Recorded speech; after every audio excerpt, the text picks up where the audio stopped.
穗安，长公主，这可如何是好？公子您快些去回禀太尉大人，错了，全错了。长公主，草民这就安排人将您送到丞相府去。今日让公主受委屈了，不是你的问题，不用跟本宫道歉。老爷，错了，出大错了，府里的那位是穗安长公主。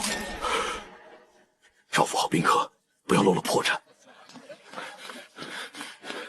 到底怎么回事？怎么变成了穗安长公主？快让人去丞相府！老爷已经让人去了，现在就是不知道丞相府那边是什么情况。万一没有万一，皇上他最忌讳的就是我这个手握兵权的太尉。兵权交了，好不容易松口气，偏偏又来这一出。臣儿只求臣儿能平平安安过完这一生。臣参见穗安长公主。上官大人起来吧，本宫想知道本宫的3个侍女现在在哪儿。回公主，应该是在丞相府。臣已经让人去通知丞相府的人了，应该马上就有消息。还请公主在这等一等。上官大人这是不舒服，本宫看你这眼睛眨的倒是挺突兀的。是老毛病了，让公主见笑了。你有没有觉得不对劲儿？公主今日下花轿的时候，竟然会主动伸出手来，那绝不是公主平日会做的事。我本想进一步确认，但公主直接被送进了房内，不让咱们进去，说是公主累了要歇会儿，所以我们3个站到了现在。公主，您今日已经1天没怎么吃过东西，奴婢现在让丞相府的人给您传膳好吗？公主，您要是不说话，奴婢就认为您是默许了。你们几人都下去吧，公主这边有我。可是驸马，公主今日1天没有说过话了，也没怎么吃东西，奴婢担心公主的身体。放心，有本驸马在，不会有事的。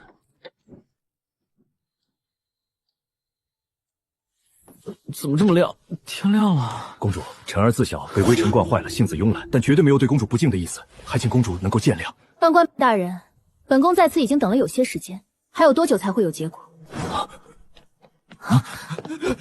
怎么样了？是不是有消息了？老爷，还有公主，管家爷爷，您赶紧说吧，说完后早点结束，我困了，忙了1天。少爷，这不是……但说无妨。丞相府那边，魏家公子已经和端静公主圆了房。完了，彻底完了！皇上一定会疑心是我动了手脚。魏家那小子是几辈子没见过女人，急吼吼的就圆了房。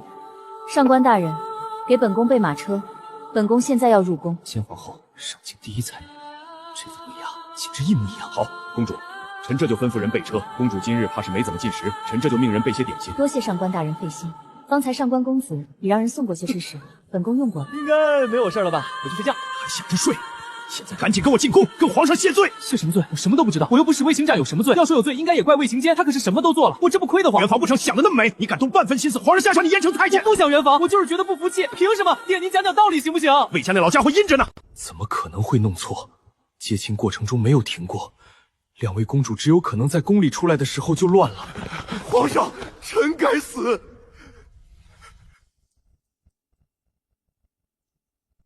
这魏行简可真够可以的，也不知道前面圆房的人是谁，现在又一副深爱长公主的样子，做戏给谁看？真让人恶心。虽然长公主没嫁给他，也算是因祸得福。皇上，求您救救我家公主！皇上，瞧着来人，像是端静公主身边的侍女兰心。到底怎么回事？我家公主自知有辱皇室颜面，一回宫便寻了白绫，奴婢发现时公主已不省人事，皇后娘娘此刻正在殿内守着，求皇上恩准司空院守去看看。无庸，传司空进去看看。皇上，都是草民的错，要不是草民今日饮酒过多，误把端静公主当过长公主，也不会让2位公主受委屈，还请皇上赐草民死罪。你的确该死，朕此刻恨不得将你凌迟处死，剐了喂狗。父皇，既然事情已经这样了，儿臣也不可能再嫁给魏行简，不如就成全魏公子和妹妹。虽安，你先回你宫里休息，这边交给父皇，父皇一定会给你一个交代。你今日也累了1天。父皇，儿臣不累。既然今日的事情儿臣牵扯其中，自然就没有回避的意思。儿臣也很是好奇，为什么2个花轿会弄错。皇上，还有长公主明鉴，微臣和犬子真的不知道怎么就错了，还是太尉府让人传来消息，我们才知道弄错了。魏丞相这话怕是不妥吧？我们太尉府难不还能逼着你儿子与端静公主圆房？圆房的是你儿子，可不是我。再者说，我先盖头时就发现错，哪像你们丞相府连规矩都不讲，径直就往床上扑。太尉大人便是这般教儿子的，在皇上面前胡言乱语，连规矩都不懂。丞相大人倒是教子有方，我家臣儿纵然别处不及人，至少还管得住自己的下半身。吵够了没有？既然你们谁都讲不清，那就一同领罚。召车，将魏行简与上官晨拖下去，各打30大板。我可是什么都没做，怎么上来就是30板子？爹，您就眼睁睁看着。挨过这顿打，皇上的火气该消一半了，总好过掉脑袋。就算要打，凭什么他魏行简挨30，我也挨30？我压根没干什么出格事。带下去。等一下，是吧？皇上用这种眼神看着我，是不是改变主意？现在想直接弄死我了？我愿意被打板子了，快带我下去打板子！小兔，将魏行简拉下去打30板子。至于上官晨，跟朕过来。还愣着，是不是还想挨打？快跟上！咦，皇上呢？我就走神了一会儿，怎么皇上就不知道上哪儿了？我应该没进哪个娘娘的宫里吧？万一真的不小心走错了，那我不死也得死啊！长公主，长公主，草民能不能问问您这里是哪儿？草民该往哪儿走？这里是陈吉殿，父皇休息的地方。没了，那我这该往哪儿走？长公主说话能不能多说一点？这说的好像跟没说没啥。上官晨，明日丞相府和太尉府弄错公主的事情，就会传遍整个上京，本宫和端静都会成为整个上京的笑柄，被人议论。公主，嘴长在别人身上，又何必在意？您是皇上最宠爱的公主，根本犯不着理会那些闲言碎语。更何况今日的事情本就不是您的错，能分辨是非的人，自然不会将这责任推到2位公主身上。能将这个推到公主身上，或者准备看公主笑料的人，他的眼睛澄澈干净，与魏行简看向我时截然不同。魏行简的眼神里总带着一股浓烈的欲望，让我从心底里觉得不适。今日这场阴差阳错，于我而言，或许未必是件坏事。明日我会回公主府，你作为本宫的驸马，应该随本宫一块回公主府。什么？驸马？你没听错，今日本宫与你除了最后一步，其余流程都已走完。更何况昭文青羽与魏行简有了夫妻之实，眼下最快最妥帖的法子便是将错就错。他的眼神很干净，心思简单，反倒比魏行简更合心意。当初与魏行简的婚事，我本就不甚赞同，只因那是母后生前与丞相夫人定下的约，我才未曾推脱。如今这么一遭，不论是人为还是巧合，对我都是好事。草民若是去了公主府，还能天天睡觉睡到自然醒吗？可以，你跟本宫只要在外人面前维持好该有的体面即可。至于其他什么事情，本宫不会干涉你。同样，本宫的事情你也不能干涉。好，这样跟他成婚前的日子没有什么太大区别，就是换了个地方住。放着好好的长公主不要，偏整出这换亲的闹剧。魏敬之，我倒真是瞧不懂你了。我不知道你在胡言乱语什么。上官明远，少往我身上泼脏水。我若早知轿子里是端静公主，断不会让她进府。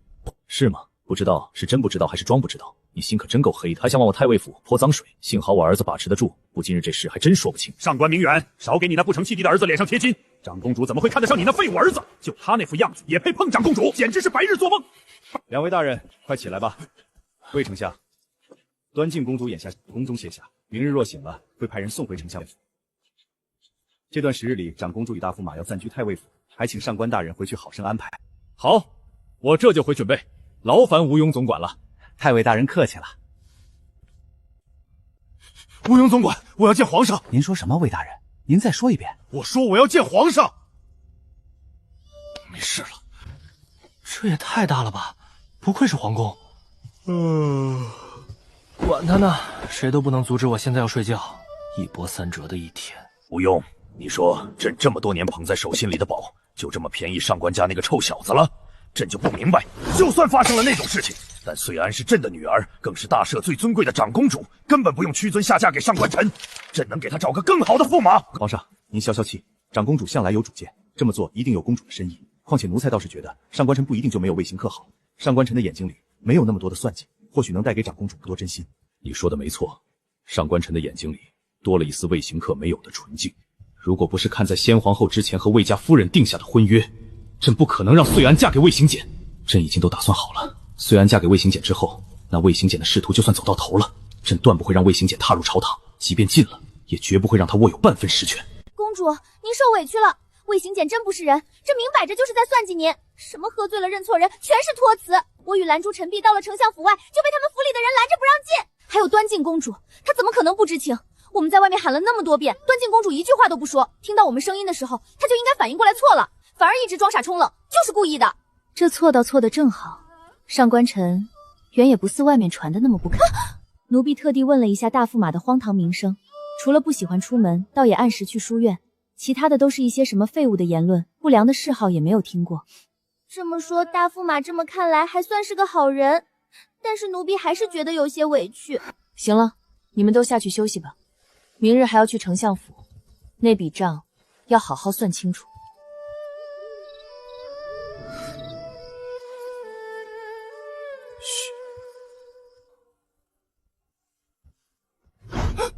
有鬼！有本宫这么好看的鬼吗？长公主，这深更半夜的不去睡觉，来我这儿什么？莫不是对我有什么别的心思？本宫夜里无眠，不过是随意走走罢了，恰好路过你这处，你睡觉的声响扰了本宫的清静，本宫就想看看你是怎么做到能那么吵的。不对啊，自己向来睡得安静，从不曾有打鼾的毛病，难不成真是今日累狠了？对不起，吵到公主你了。这样，公主先回去睡，等公主睡醒了我再睡，怎么样？这样就不会吵到公主了。随你便。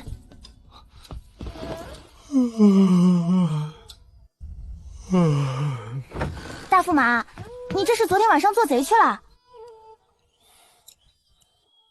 陈碧，去拿几个鸡蛋来。公主是想吃鸡蛋了，不用劳烦陈碧姐姐，我去便可以了。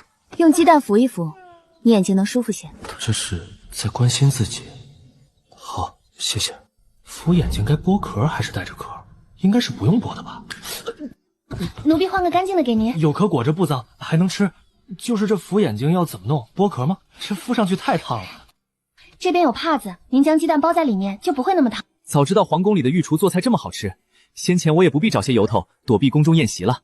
昨天晚上没有仔细看过他的长相，现在看才发觉大驸马生的确实好看，眉宇间带着书卷清气，却没有半分文弱之态，反倒透着股爽朗明快的鲜活气息。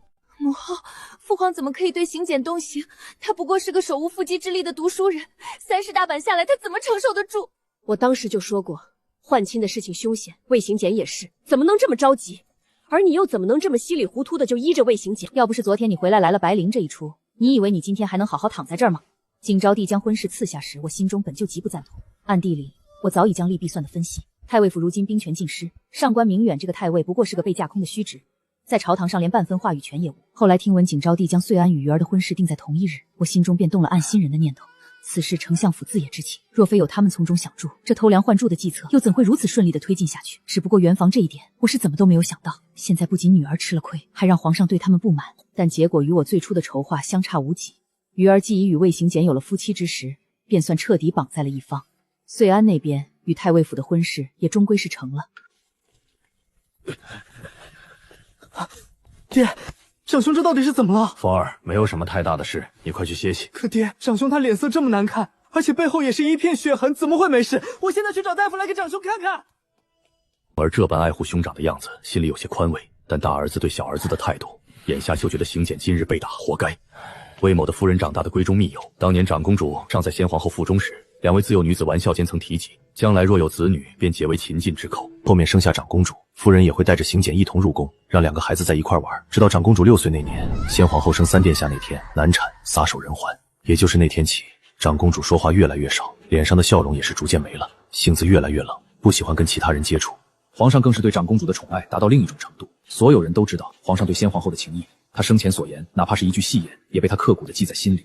那桩随口定下的婚约，自然也被皇上搁在了心上。魏某心中跟明镜似的，若先皇后仍在，丞相府能与长公主联姻，于家族而言是天大的荣光。我只会盼着赐婚圣珠早日降临。可如今先皇后已逝，而且继后和先皇后又是亲姐妹，3殿下自出生起便因先皇后的死被皇上厌除，别说疼爱，就连一面都未曾见过。苏家也将先皇后的死怪在了3殿下身上，反而是对继后生下的大燕子特别亲近，所以这婚事反倒成了烫手山芋。长公主是得受偏爱又怎么样？终究是个困于后宫，日后更是困于宅院的女子。行姐绝对不能娶长公主。张姐，渊儿，来，你过来。用过早膳了吗？看来这应该就是3殿下，被长公主养得很好，他们姐弟应该感情很好。长姐，我今日一早便听闻，说是那丞相府和太尉府昨日竟将长姐和端静公主弄错，长姐去了太尉府。长姐，你有没有受太尉府的委屈？我找他们算账去。渊儿，长姐没事，也没受委屈，谁敢给长姐委屈受？从昨天到现在，这还是头一回长公主卸下锋芒，露出这般温软的神态。你便是太尉府的上官晨？3殿下，依着辈分，你该唤我一声姐夫才是。渊儿，你过来。渊儿，你要记得，不管长姐嫁给谁，你永远都是我最亲的弟弟。这世上没有人能离间我们姐弟的情分。上官晨也好，太尉府的人也罢，从未欺负过我。况且选择上官晨也可以说是我自己的决定。你要相信长姐，好不好？长姐，渊儿会听话，会好好读书习字。长姐别赶走渊儿，好不好？这世上渊儿只剩长姐了，父皇不疼我，外祖父也不喜我，都怪渊儿，是渊儿害死了母后。如果不是为了生下我，父后就不会走。自己与这位3殿下竟有几分相似，当年我的母亲不也是为了生下我，才在难产中撒手人寰吗？这些年在府里，爹总会在我面前说母亲怎么好，那语气里的思念与怅惘，我听得再清楚不过。不过心里还是有点想抽3皇子，小屁孩，这才第1天就把三殿下惹哭了，以后可是要天天对着长公主。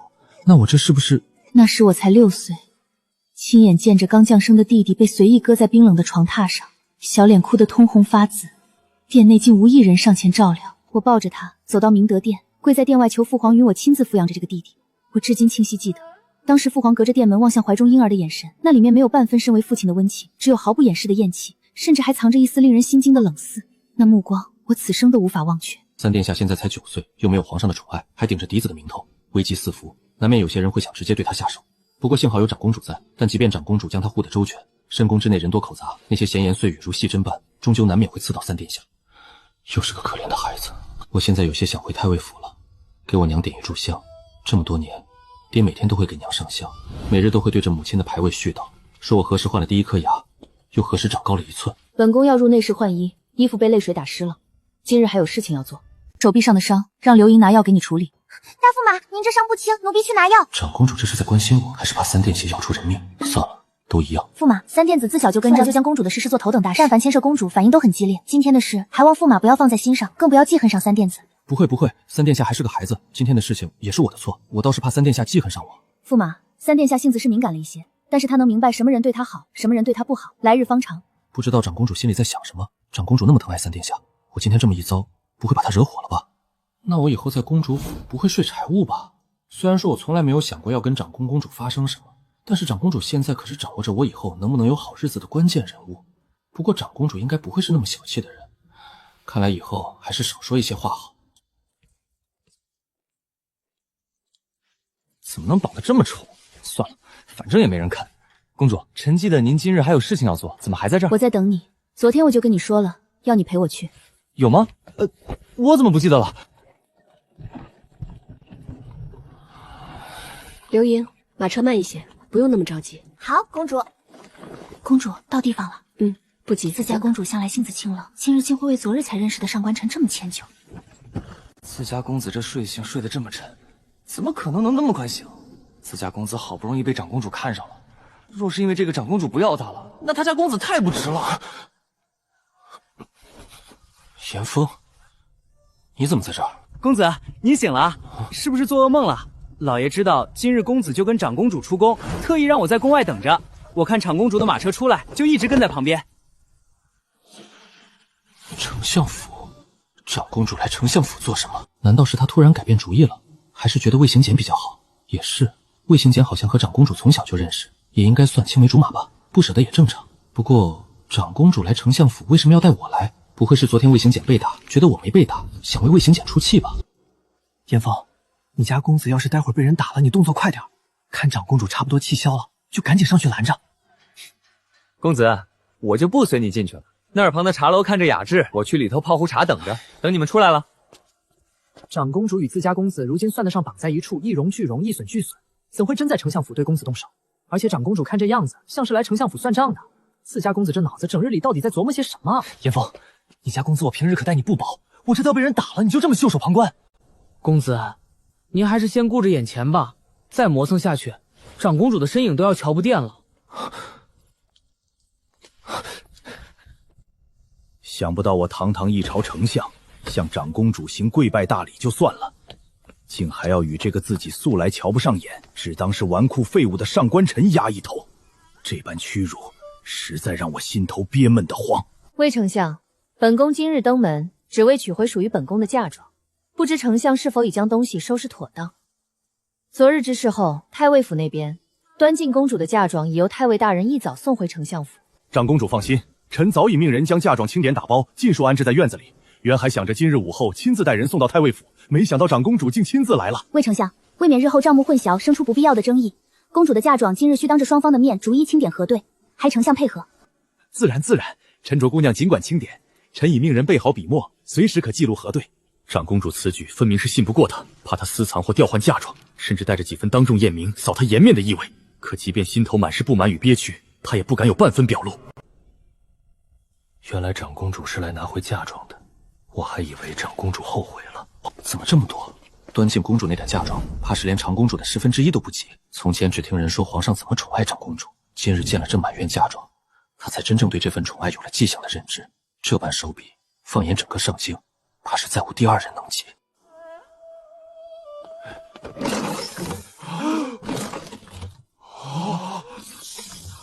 这般满箱满柜的稀世之物摆在眼前，还是让他呼吸一滞。若非当初为攀附更高权势，执意要与太尉府换亲，将长公主推给上官晨，如今这些价值连城的嫁妆，本该顺理成章归入丞相府，成为魏家的家底。比起这些看得见摸得着的财物，权势才是立足朝堂的根本。看来昨天魏行简伤得还挺重。上官晨动作比我还快。魏公子这是想做什么？虽然我有话跟你说。魏公子，长公主的封号不是你该直呼的。上官晨，你给我让开，这是我跟长公主的事情，与你无关。我不管你之前跟长公主是怎么回事，但从昨天起，我和长公主就是夫妻。你是不是板子还没打够？虽然你我自幼一同长大，情谊非比寻常。昨日若不是太尉府从中作梗，此刻与你结为夫妻的本应是我。停！魏行简，你可真行，张嘴就来。什么叫太尉府的人动手脚？昨日我发现不对的时候，第一时间就让人通知你们丞相府。是谁那么迫不及待与二公主行了周公之礼？你是真当我太尉府好欺负？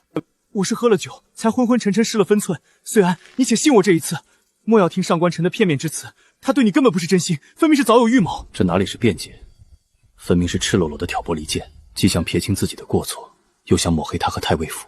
活了这么久，还是头一次见这么不要脸的人，连半分文人的风骨都没有，也不知道整个上京看上他的女子是不是脑子有病。魏行简，你是当我死了吗？我再跟你说一遍，你现在该关心的人是二公主，还是压根不关心二公主的死活？还是既要又要？不要脸也没有你这种程度，能不能照照镜子？你是觉得整个上京城的女子都要跟在你后面是吗？你长得也没有很好看，本驸马觉得我长得比你好看多了。还愣着做什么？快把大公子扶下去，好好照料他养伤。虽然你听我说，长公主见谅，犬子伤势未愈，言行失当。总觉得这位长公主身上带着股生人勿近的气场。长公主是觉得我方子骂魏行简骂的不对？我就是想起你说的那句，你比魏行简长得好看。这么仔细一看，你确实比她长得好。我就说嘛，我这张脸不说冠绝上京，也算是上等。偏偏上京城那些闺阁女子没眼光，一个个只盯着魏行简那副假正经的模样打转，没眼光。原来长公主也会笑。也不知道今儿这事儿长公主那边顺不顺利。当初她主动把兵权交上去的时候，压根儿没琢磨过皇上会给自家那个不怎么灵光的儿子赐婚。自家那心思单纯的傻儿子，该不会不知不觉间又被卷进了朝堂纷争里吧？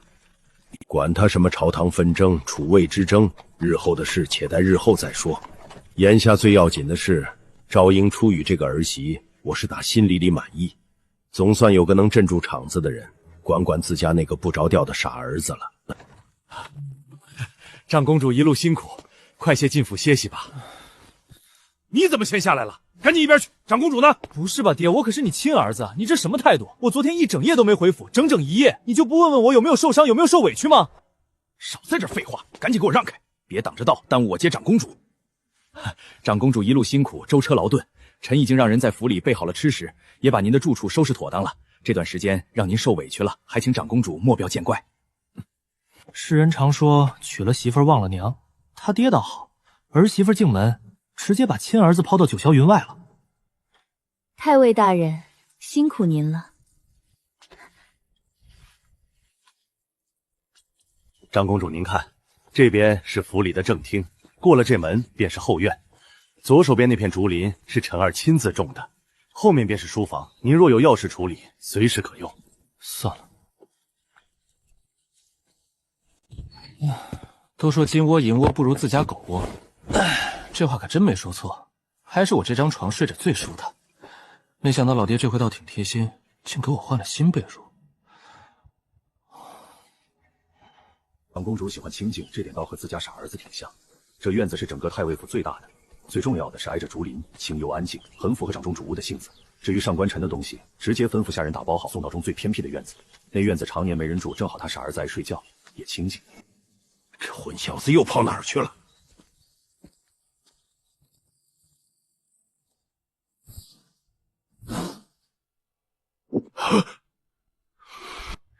混小子！太尉大人不必动气，驸马昨日想必是没歇好，就让他再睡会儿吧，不必叫醒。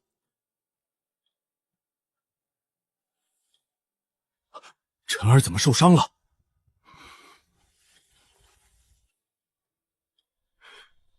这傻孩子，受了伤也不说一声。说起来，此刻这样倒也舒心。像长公主这样的人，会喜欢什么样的男子呢？看今天那情形，他对魏行简分明是半点意思都没有。看够了。长公主怎么会在我的房间？可是有什么事找我？这是我的房间，你就没发现这屋子里没有你的任何东西吗？怎么可能？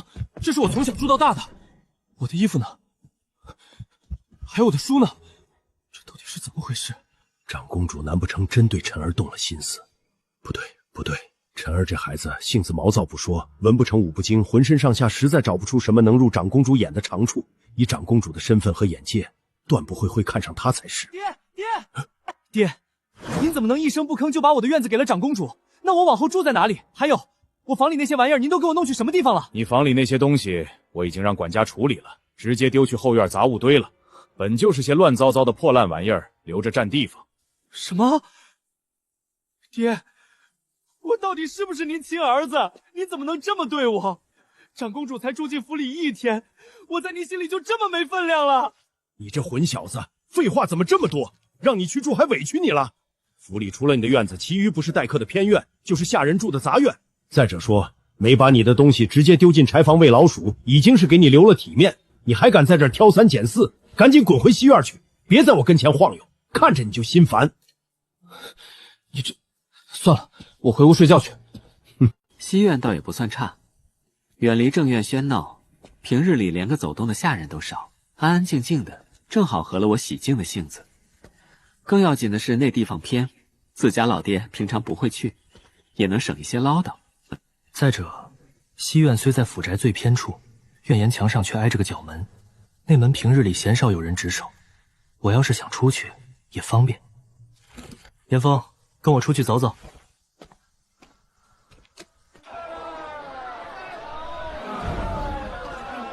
严峰，上回我们吃的那家烤鸡还记得吧？走，过去瞧瞧，就是不惊人的老板来了没？哎，今日人倒不算多，那边还空着张桌子。严峰，你快点跟上来。公子，不急，那摊子就在那儿，人也跑不了。你们说邪门不邪门？那太尉府的公子先前不都传是煞星命格，克父克母的吗？怎么偏就走了这等狗屎运？可不是嘛！丞相府和太尉府办喜事，竟能当场把2个公主给弄混了。本该嫁去丞相府的长公主，最后竟进了太尉府的门，这不明摆着让太尉府捡了个天大的便宜。说起长公主，那才叫可惜，那可是皇上捧在手心的金枝玉叶，模样才情哪样不是顶尖的？结果倒好，偏偏嫁给了太尉府那个不学无术的废物。听说那小子除了吃睡，其他什么都不会，这不是糟蹋人吗？暴天物！公子，说您是废物呢。哦，公子，您能不能留一个鸡腿？我们俩猜拳，谁赢了，最后这个鸡腿就归谁，成不？成交。公主，该用膳了。他呢？公主，方才刘盈看见驸马带着严峰出府去了，只是没看清2人往哪个方向走，也不知具体去了何处。若公主想寻驸马，奴婢这就去叫人出去找找。不用了，他如今住在哪处院落？太尉大人将驸马安排在府里最西边的西院了。知道了，摆膳吧。是。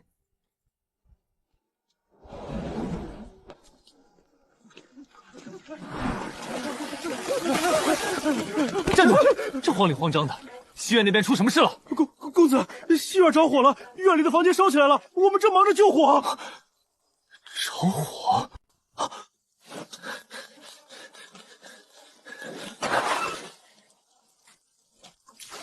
这不是我爹特意给我安排的住处吗？怎么好端端就着火了？这我睡哪儿？总不能真让我去睡柴房吧？陈碧，我们这不就真的没事吗？好端端的，为什么要让我去烧驸马的院子？要是被发现了，公主会不会怪罪咱们？你没见公主的眼神吗？驸马住的离公主这么远，俩人1天都见不着2面，那还怎么培养感情？如今西院烧了，太尉大人总不能真让驸马睡柴房，到时候自然得把人往公主附近的院子安排。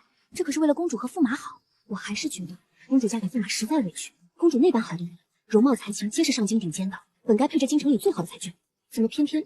你说的是丞相府那位公子吗？我倒不觉得他有多好，他看人的眼神，尤其是看公主时，总带着股说不清的算计，太过目的性，看着就让人心里发紧。反倒是驸马，虽看着随性，可眼神干净的很，没那些弯弯绕绕。严峰，今晚你去柴房睡。为什么？我今晚要睡你房间，你不睡柴房，还让我去睡。公子，依我看，您睡柴房最合适，柴房干燥，夜里还安静，正好合了您爱睡的性子。严峰，你听我说，最近也不知道怎么的，我越看你那间屋子越顺眼。你也知道，你家公子我向来对其他东西都提不起兴致，难得看上你屋子了，你懂的吧？老爷，您怎么会在这儿？跑这么快做什么？不就是想借你屋子住几日吗？至于躲成这样？严峰跑了，那我晚上要睡哪儿？睡客房吗？客房跟老爹离那么近，去不得天天训我？先前我住的院落，房间本就多，如今虽说归了长公主，可若去求一求，让长公主匀出一间暂用，也未必没有可能。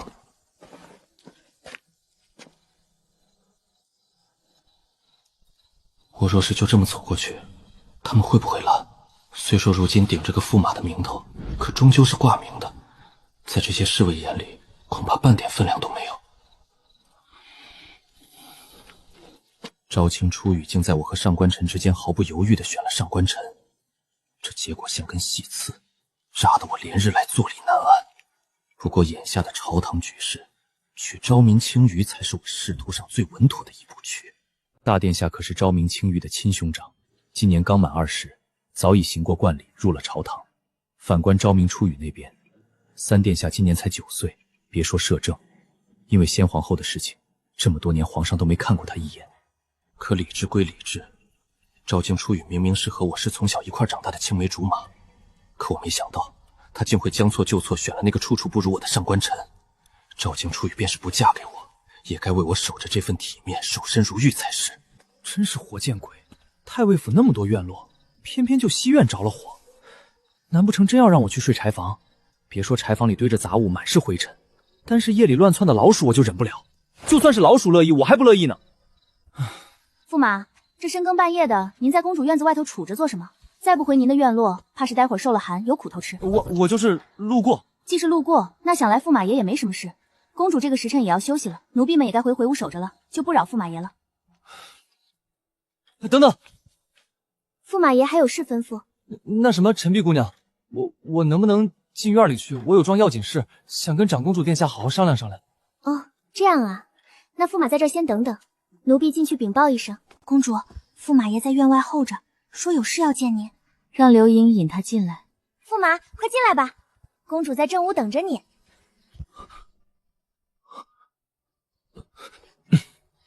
公主，您看能不能通融些，让人在院里腾间空房给我暂住几日？西院着火了，把我屋子烧了。蓝许，将隔壁的屋子收拾一下给驸马。等等，公主，您就别让蓝旭收拾隔壁那间屋子了，给我收拾一间离公主这屋最远的空房就行，越远越好。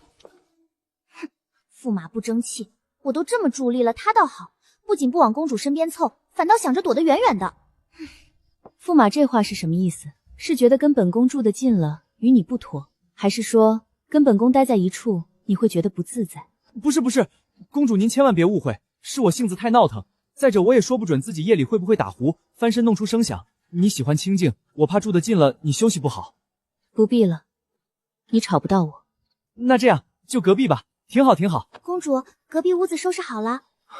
那我驸马平日可会下棋？蓝许收拾房间还需些公事，驸马不如陪本宫下一局，也好打发时间。我会下棋吗？说起来还真会。若是真赢了长公主，会不会当场翻脸，转头就把我赶去柴房跟老鼠凑合？我输了。我跟公主压根都不是一个段位的，我心里苦啊。好端端的院子，怎么会突然着火？晨儿刚与长公主求婚，难不成是有人这么快就忍不了了，觉得晨儿坏了他们的事？若真是有人蓄意为之，为什么事后半点痕迹都没留下？能在太尉府中行事这么隐秘，难不成府里藏了奸细？来人，即刻去查府中所有下人，从入府来历到日常行踪，一丝一毫都不能放过。大人明鉴，小人刚入府不过3日，连西院在哪儿被摸清，怎会放火？若不是你，为何偏在你入府后出事？大人，我全说，是二驸马魏行健派我来的，让我悄悄盯着长公主与大驸马平日如何相处，好让他知道内情，从中作不梗挑拨离间放火的事情。小人连想都不敢想的。魏行简，这小子倒真是不知好歹，都已娶了端静公主，竟还对长公主心存觊觎，实在荒唐。不必再审了，将此人绑了，送到长公主院中，交由长公主亲自处置。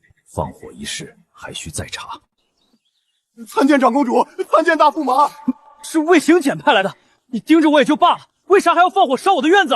就是二驸马让我来盯着您和长公主，压根没说要您的命，我哪敢做那种事儿？你说没烧我院子，那到底是谁烧的？而且烧的那么准，我东西刚搬过去还不到1天，就把我那院子给烧了。大驸马，真不是我呀！不是你就不是你，一个大男人跑到我这儿哭哭啼啼的，你觉得像话吗？赶紧滚！趁我还没改主意。等一下，驸马，长公主真的不是小的干的啊！饶小的一条贱命吧！小的家里还有80岁的老母要奉养，小的要是没了，老母也活不成了。这人要怎么处理？驸马方才也让你滚，你怎么还在这儿？这大概就是被人放在心上的感觉吧。这还是我第一次见这么美的女子，也难怪魏行简有了端静公主，还对长公主念念不忘。这桩换亲婚事换得极妙，魏行简和丞相府这么一换，还让我捡了大便宜。虽说长公主话比较少，性子也清冷，可待我却着实不差。若是能真的和长公主好好在一起，好像也不错。上官晨，你糊涂！长公主不过是待你客气几分，怎么就敢生出不该有的心思？她是金枝玉叶，岂是你能肖想的？真要是这么想，你和魏行简又有什么两样？驸马这是怎么了？没什么，只是忽然想起昨天晚上和公主下的那几盘棋。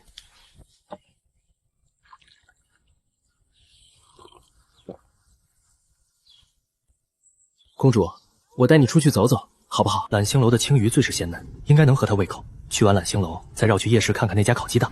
公主驸马，揽星楼到了。到了？怎么这么快？怎么，驸马还没准备好？驸马还不下去吗？好。往日长公主下马车，总有人随身伺候，今天怎么没动静？公主，慢点。长公主的手竟这样凉。有劳驸马。哦，没事，没事。是不是自己又越矩了？公子小心！公子，你这也太丢人了。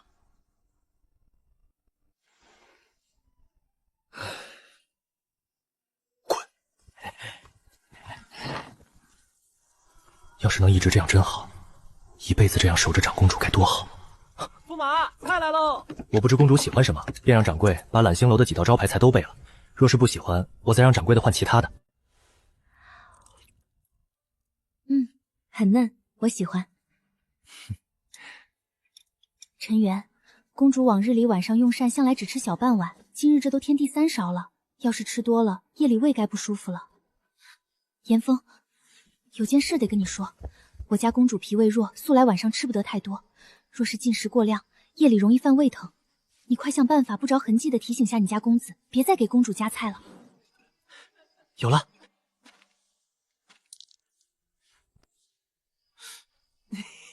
严峰这是抽什么风？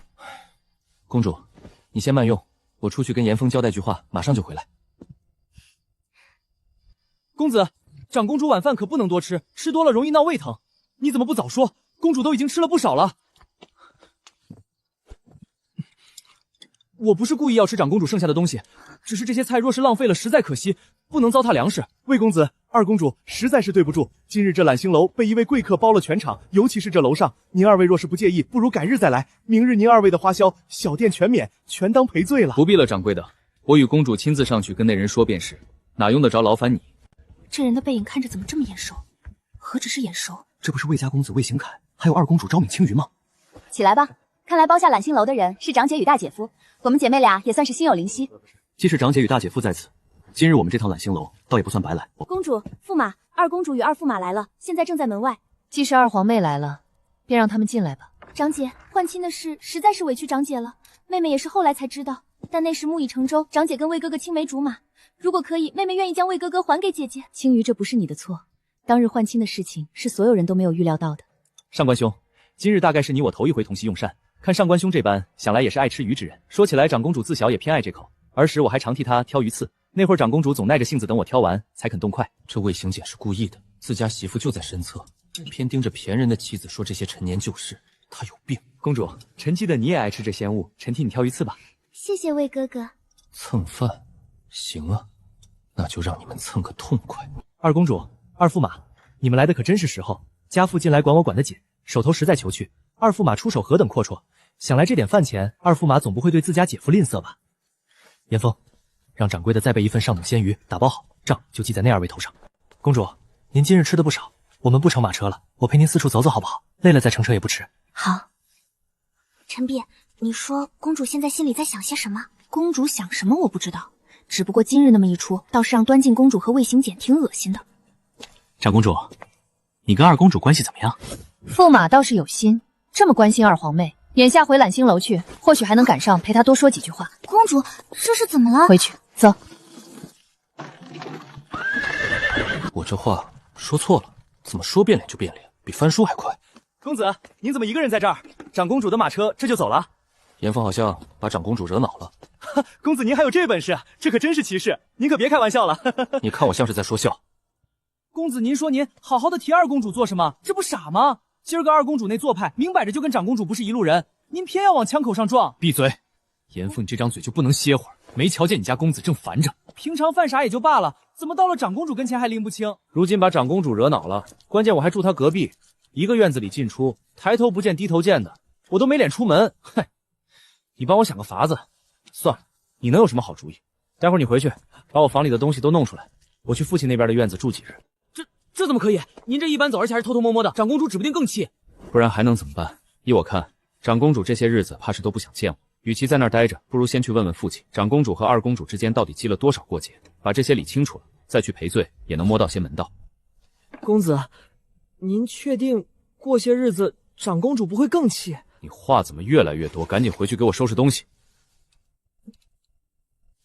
公子，您不跟我一块儿去？您忘了，公主院子的守卫都是宫里调来的，平日里我连那院子门都挨不着，只能在外面候着。这大半夜的，没有您跟着，他们能放我进去？怕是刚靠近墙角就得被当成刺客拿下。行简哥哥，你身为长公主，该多让这些妹妹，你性情凉薄。行简哥哥待我可好啦。公主到了，我们进去吧。驸马他走路回来该没那么快到的。公主，驸马是不是惹您生气了？便是心里有气，也别跟自己的身子不去。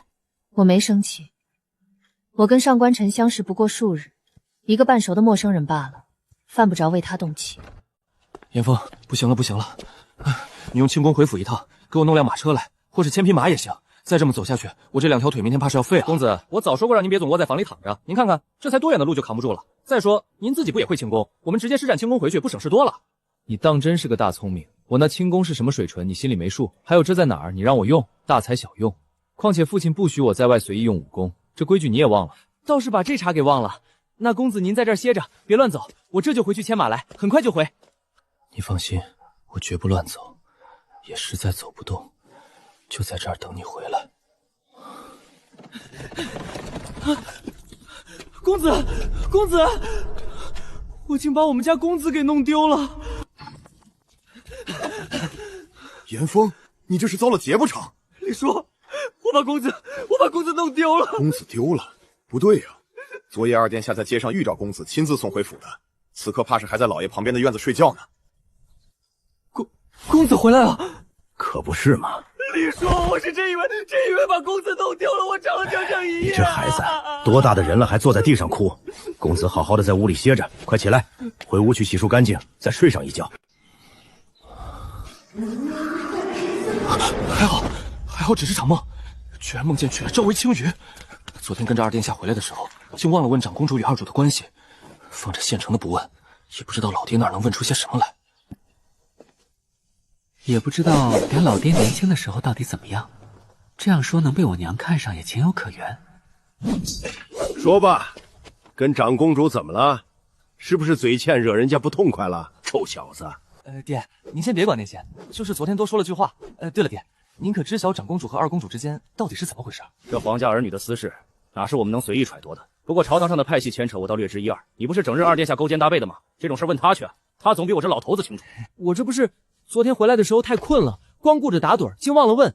如今二殿下在宫里，我也进不去啊。明日虽要进宫谢恩，可宫里规矩大，哪能随处乱逛？再说我这次把公主惹得确实不轻。长公主那性子，没把你打出去就不错了。我不过是问了句长公主与二公主关系如何，她当即就翻了脸，二话不说乘马车走了。出来的时候是乘着长公主的马车，所以长公主走了，我就只能在大街上等着严峰，最后还是被二殿下撞见捡了回去。我怎么生了你这么个蠢钝的儿子？你与长公主相识才几日，竟敢当着她的面问这种话，她能不气？更何况是皇家内情，哪容得你这般随意智慧？上官晨，你莫不是觉得娶了长公主就真把自己当盘菜，成了能插手皇家事的大驸马了？还有，赶紧收拾你的东西，给我滚回去！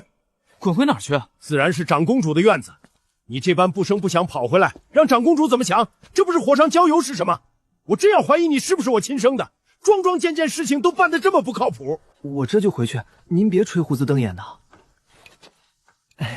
爹，您最有办法了，帮我想想怎么哄长公主呗。她这次气性大得很。哎呦，哎呦，滚！自己捅的篓子，自己去补。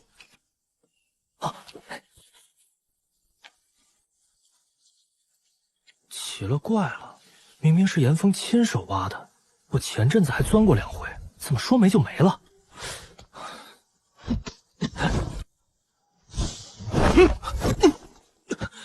驸马，您若想进院，正门随时为您敞开，这里可走不通。唯有那些心怀不轨、另有所图之辈，才会专寻旁门左道。驸马，驸马，驸马，奴婢有件事想向您请教。你有什么事？我身上怕是没什么能教你的。到底发了什么？公主回来之后情绪便一直不对劲。你先告诉我，长公主与二公主朝眉青鱼，她们姐妹俩的关系到底如何？是不是结过什么怨？驸马，公主和二公主本来就不亲。再说二公主那人，处处都爱跟公主比。要说多大的仇怨倒也没有，可二公主一直把公主当成对手。对手？这有啥必要？不对啊，要是就这点事儿，长公主听我问起，反应咋会那么大？长公主那般心性，岂可能会真因这点攀比就对二公主生出怨敌？如果真是因为这个，更不至于我随口一问，就动了这么大的气。依我看，长公主根本不屑于二公主之气，多数时候怕是直接将她视作无物，懒得分出半分心神去理会吧。驸马既看得这般通透，那又为什么我家公主在气什么？我知道什么，有话不能直说，偏要绕圈子让我猜。驸马呢？驸马爷昨晚没回这儿，他去太尉大人隔壁的院子歇下了。本宫还当驸马舍不得回来了，既然走了，又何必再回来？公主，臣今日是特地来赔罪的。昨日是臣失言，问了不该问的话，越了规矩。臣向您保证，往后没有您的允语，绝不多说一个字。就这些？那公主还想要什么？只要是臣能办到的，定当尽力。好，那便请驸马即刻收拾好自己的东西，搬离本宫的院子。果然是我的，终究是我的，抢也抢不走；不是我的，强留也留不住。这屋子才住了没几天，倒住出些感情了。到头来还是得回他老爹那院子去。这么着，长公主的气总该消了吧？公主，我收拾好了，那我走了。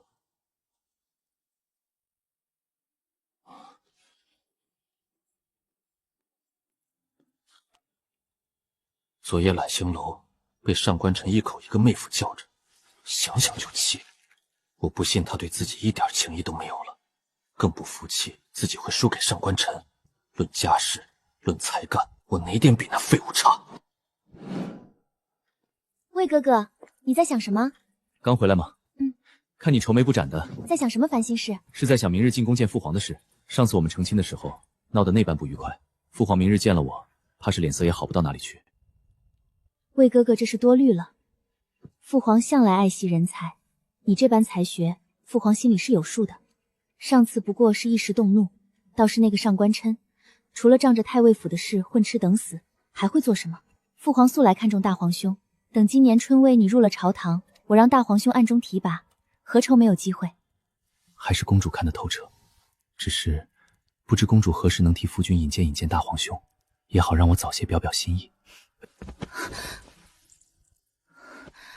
魏哥哥怎的急成这样？你也知道，大皇兄如今在朝中的位置有多微妙。父皇最忌讳皇子私下与大臣结交。我们虽已成亲，但是最近换亲的事情闹得那么大，太过招摇。再等等，等过了这阵子风声，我自会寻个由头。好，都听公主的。你说等，那便等。搬出去。上官晨啊，上官晨，长公主的事跟你有什么关系？你爹说没错，你还真把自己当成驸马了。你不就是个挂名驸马吗？当好你的太尉府公子，这辈子吃穿不愁，安安稳稳的不好。智者不入爱河，管他跟二公主有什么恩怨，管他生不生气，反正跟你无关。对，就是这样，睡，现在就睡。公主，明日还要进宫谢恩，往日这个时辰您早歇下了。这盘棋若是下不完，不如留着明日再续。不过才相识短短几日，他竟已能轻易牵动我的情绪，这不是好事。有了在意的人，便有了破绽；有了牵念，便容易被人拿捏。云渊对我来说就已经是一个弱点，如今怎么可能再多一个？这些日子，我是不是失了方寸？上官晨本就是我没得选时的选择，可他竟能牵动我的情绪。或许上官晨不该活着。公主，驸马是太尉大人的独子。我知道，兰旭，去跟院里的人吩咐一声，往后上官晨要进这院子，必须得有我的允准。是。还有，他在公主府的住处就安排在离我最远的地方。爹，您今儿怎起得这么早？还早？你自己瞧瞧这日头，长公主在这等你多久了？你心里没数？公主，公主，莫不是陈儿这混小子又惹您不快了？这孩子自小成被陈坏了，您千万别跟他一般见识。太尉大人多虑了，本宫并未生气，只是觉得驸马平日总躺着，缺乏些锻炼，与身体无益。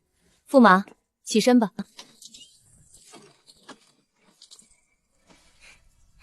皇姐，大驸马，好巧啊！有什么巧的？还不都是今天进宫谢恩来的？二皇妹这记性可真差，还是说没把父皇的话当回事？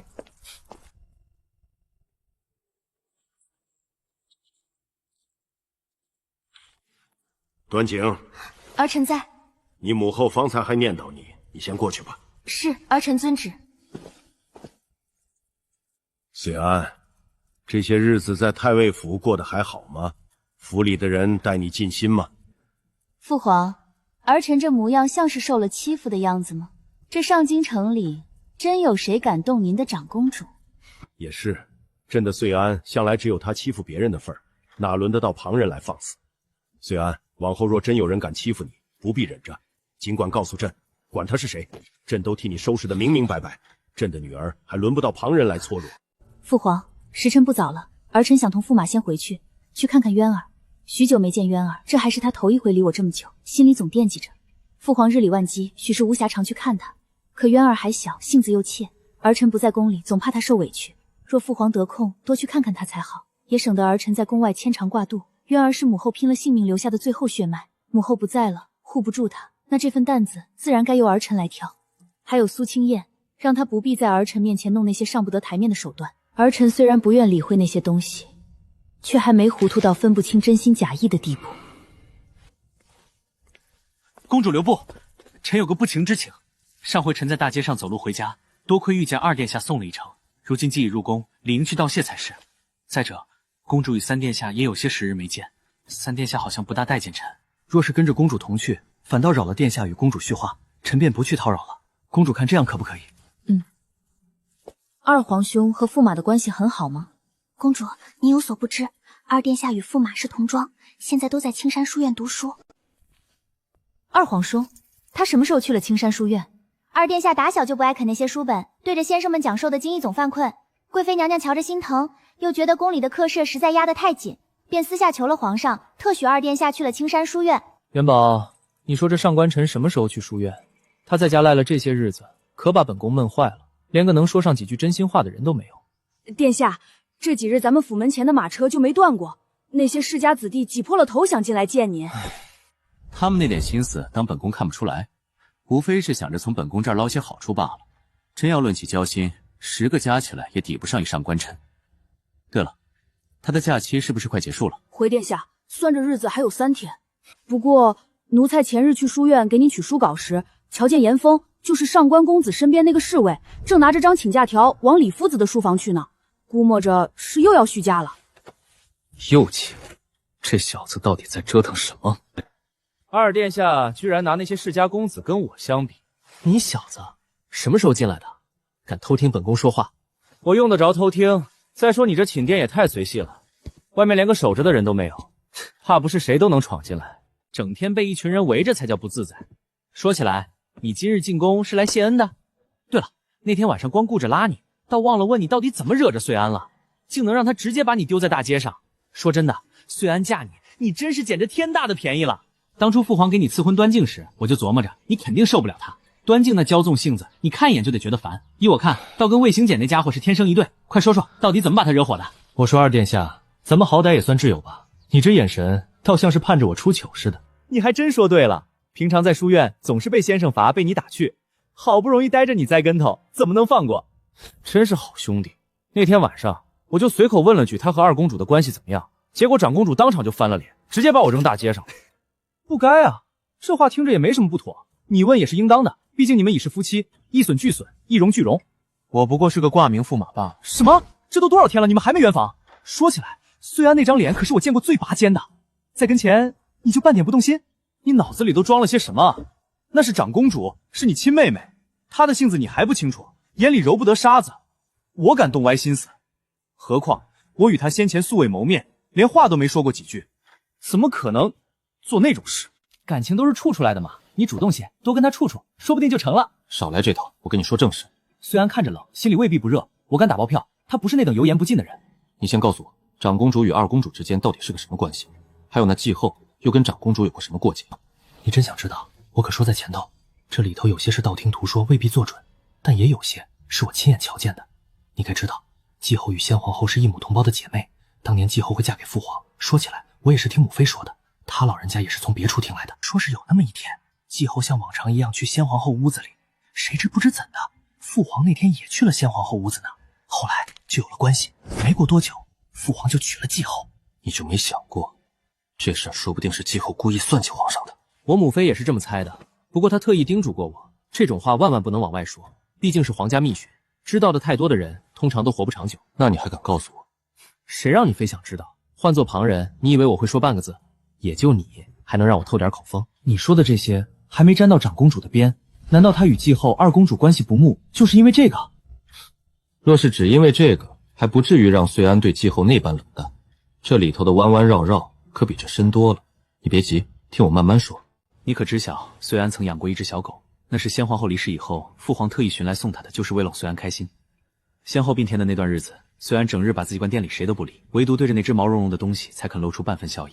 也是因为那只小狗，穗安慢慢的才走了出来。那年我才9岁，偷偷溜到了上林园，我揣了半糕点，躲在假山后面，正吃得欢，忽然听见嗷呜一声惨叫，那声音尖的像被什么东西扎了，听得人心里发紧。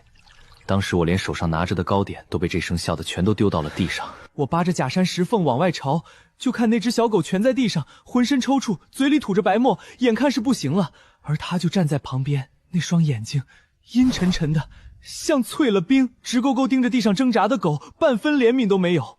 更让我怕的是，忽然唤来身边的，不知说了句什么，就哆嗦着地上一把小巧的银剪子，接过来，对着自己的手腕轻轻划了下，血珠立马渗了出来，看着就像是被狗爪挠出来的伤口。等一下，后面的不必说了，我大约能猜到。你说先皇后的死会不会也与继后有关？你疯了，这种话也敢往外说？这宫里的墙是透风的，若是被人听去半句，你就算有10个脑袋都不够砍的。我只是猜测，猜测也不行。这不是在你宫里吗？左右无外人，我不过是依着你说的这些事做个合理推测罢了。单看继后对只小狗都能下此狠手，还处心积虑自伤构陷，便知绝非良之辈。你倒是不接着问了，端静与穗安之间的纠葛，你不想知道？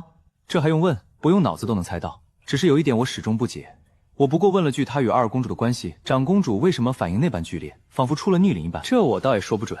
虽然性子是冷，但我也觉得应该治愈。你说有没有可能是穗安吃醋了？你是不是有病？我跟长公主才认识几天就到吃醋成地，疯了？什么我疯了？没准真的就是吃醋了。说起来，你当真不打算去哄哄她？虽然再怎么说也是个姑娘家，纵使面上冷硬，心里未必没有柔软处。你诚心些赔个不是，他未必会真跟你计较。哄，我连自己错在何处都不明白，如何去哄？这么去道歉跟敷衍一样，半点诚意都没有。送去跟前怕不是火上浇油。何况她是长公主，我是挂名驸马，这层身份摆着，多说一句都像是逾矩，又谈何哄字？随你吧。只是依我看，虽然对你未必全无情意。那日我送你回去的时候，我看见虽然在府门口提前等着。若真对你全然不在意，又何必费这心思？父皇还是老样子，从小到大眼里就只有长姐一个。魏哥哥，你说是不是青玉哪里不好，才总让父皇这般忽略？此言，长公主性子太过清冷，倒像是块捂不热的冰。皇上日后定会看见你的好。母后，儿臣可想您了。鱼儿这是怎么了？瞧着像是受了委屈，是谁让你？不妨行检定会护着公主，绝不让她受半分委屈。便是行检自己，也断不会惹公主不快。母后，父皇他好偏心，儿臣到底做错了什么？他的眼睛里永远只有长姐，从来都没好好看过我一眼。明明我也是长生的公主，也是他的亲生女儿，凭什么他对我这么冷淡？傻鱼儿，不许这么说你父皇，他心里是有你的，只是不常挂在嘴边罢了。说起来，也怪我。穗安是你先后姨母留下她的唯一的女儿，我这个做姨母的却没能好好照干她，让她总觉得孤单，也难怪皇上放心不下。母后，这怎么能怪您？明明是长姐自己性子孤僻，从小就对我们带着敌意。儿臣好几次都看见她对您说话时没大没小，连基本的恭敬都没有，是她自己不懂得珍惜您的好意。三殿下，奴才敢打包票，这衣服送过来时绝无破损。至于怎么成了现在这样，奴才实在不知。长公公这话的意思是我自己捡了衣服，故意冤枉你们。奴才不敢，只是衣裳出内务服时确实完好无损，这点上百号人都能作证。长公公这是觉得本宫不在宫里了，便没人为渊儿出头，连个奴才都敢欺辱他。奴才参见长公主。长姐，您怎么来了？我再不来，某些狗奴才怕是要爬到头上作威作福了。13，属下在。本宫留在宫里是为了什么？回公主，是维护三殿上招权。今日既有奴才敢以下犯上，本宫便容不得。13，将他拖下去。本宫要让宫里所有人都知道，渊儿是本宫护着的人，往后谁再敢动他一根头发，便是个下场。长姐，他会不会死啊？要不要？渊儿记住，对恶人仁慈，就是对自己残忍。在这宫里，心慈手软换不来尊重，唯有让他们怕，才没人敢欺负你。别怕，有长姐在，谁也不能伤你。长姐，你如今有了驸马，有了上官晨。没有，长姐骗人。以前不管旁人说什么，你脸上总是淡淡的，像蒙着一层雾。可刚才我提起他时，你眼里明明有了为难。上官晨真有那么好吗？你们才认识几天？上官晨呢？他怎么没跟你一起来？是不是上回我咬了他手肺，他还在生气？长姐，我去跟他道歉吧，我不该那么凶的。跟你没关系，他去找二皇兄了，他们是书院同窗，也是朋友。只是渊儿，有几句话你必须记牢。从你出生在这宫墙里的那天起，很多事就由不得自己选了。你必须快点长大，学会保护自己。长姐，我知道了，我会长大的，到时候换我护着你。二殿下，你就没想过去争一争那个位置？活该！让你胡扯，一张嘴是没把门的，这种话也是能随便说的。你能平平安活到现在，你上官家的祖宗不知道保护了你多少次。你跟我说实话，到底想没想过，咱们穿一条裤子都嫌肥的兄弟，你要是真有这份心思，兄弟我考虑考虑帮你。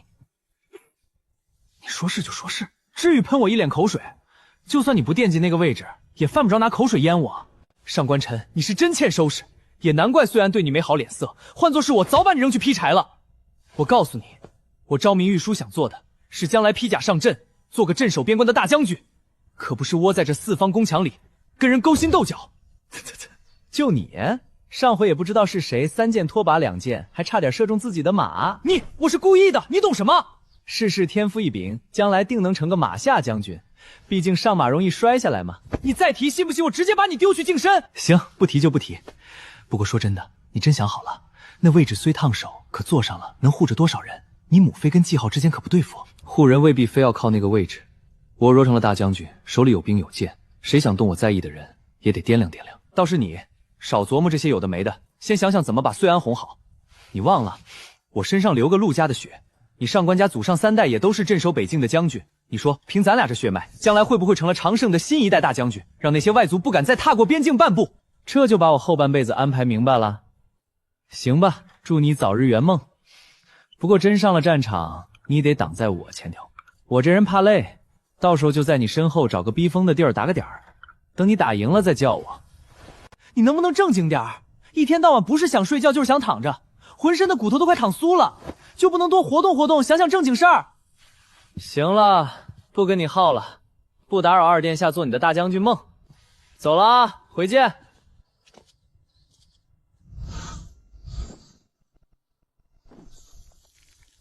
放肆！臣参见大殿下。不必多礼。说起来，你如今是岁安的驸马，该叫我一声大皇兄才是。叶宵也是担心本宫出手急了些，我替他向你赔个不是。不敢，大皇兄言重了，不过是个误会。长公主还在等着下官，先行告退。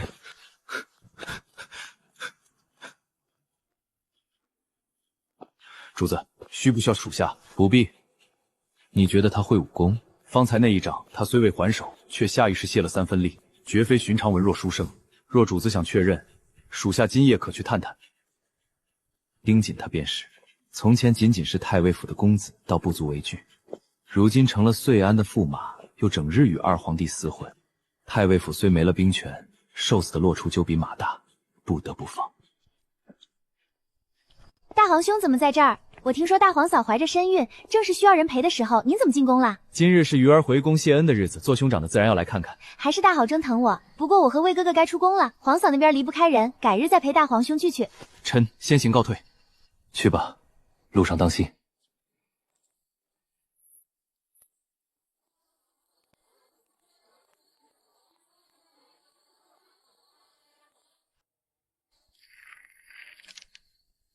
倒是个有心人，字写的工整，心思也摆得明明白白。只是这份急于攀附的迫切，反倒让人瞧出了几分不足。野心有了，只不知手段够不够硬。是骡子是马，日后自会知道。盯着他，丞相府那点龌龊事儿，或许能派上用场。这哪里是冲着我来的？分明是老爹得罪的权贵太多，如今没了兵权傍身，那些藏在暗处的怨毒，便一股脑全泼到了太尉府头上。大殿下今日这一出，不过是其中最直白的一次敲打。道歉，必须道歉，不道歉就是狗。这么好的大腿不抱，是不是傻？长公主和3殿下，我没在里头吗？回大驸马在呢，都在，您怎么不进去？你不懂，如今这般贸然寻来，还偷偷摸摸往里钻，像话吗？我不进去，是对长公主的敬重。驸马，嘘，你就不能小点声，想把全宫的人都招来吗？驸马，您不是说不进去吗？怎么又要进去了？我没要进去，就伸腿看看那地装着平不平。这样，你别管我做什么，就当眼前没我这个人。从现在起，嘴闭紧了。公主，您怎么这就出来了？我还以为还要再待会儿。驸马何时染上了偷窥的爱好？你怎么不提醒我长公主出来了？你可以说话了。是您方才让奴才别说话的，所以奴才没敢出声。好，真是多谢你了。那个公主，对不起。哦，驸马错在哪儿了？反正我就是错了，不该惹公生气，别再气了，行不行？要不您说事儿，只要能消气儿，我什么都愿意做。你不后悔？只要是公主吩咐的，我保证尽最大努力去做。那就劳烦驸马当一天太监。什么？有劳驸马了。公主，这衣服能不能回府再换？眼下还在公道上来往的人不少，我这身驸马朝服换上个太监衣服，岂不是丢了您和太尉府的脸面？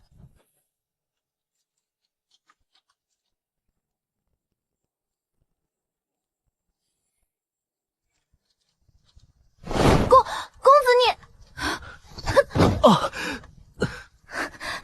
天哪！长公主和驸马这光景，竟是我头一个撞见的。你受伤了？没多大事儿，方才在2殿下宫里不小心磕了一下。还好长公主没追问叶幽的事儿。公子，衣服在这儿呢，我帮着您换。不用你多事。公子，您长公主这是在玩什么？好端端怎么要穿太监的衣服？还有，您穿完能不能借我穿几天？我长这么大还没穿过真的太监服。你脑子是被门夹了还是被马踹了？太监服有什么好穿的？你要是实在想穿，我现在就去找长公主说，把你送进皇宫做个真太监，省得你在这惦记一件衣服。别，公子我错了。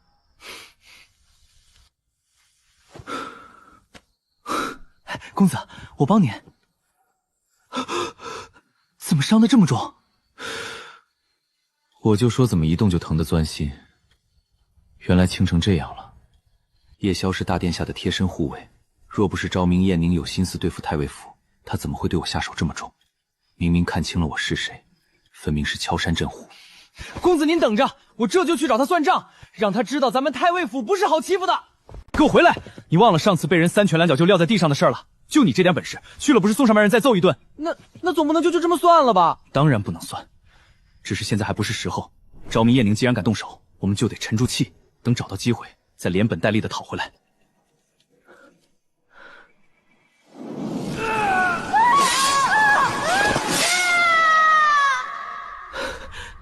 公子，都是我不好，当年若不是我……你不服气也得给我憋着，谁让你不如人叶萧？严峰，你说你这么多年怎么功夫一点没有长进？叶萧一掌，武功估计又见长不少。我不服气，您就这么甘愿挨叶萧那一掌？叶修这笔账我们迟早要算，但现在我们得先沉住气。昭明燕宁的疑心比叶萧更可怕，今日这一掌我就是故意挨的，让他以为我不堪一击，才能彻底打消他的疑虑。这衣服倒是挺合适。你又在胡闹什么？这衣服是哪来的？我最近没收拾你，你倒是越发没规矩了，连太监服都敢往身上穿。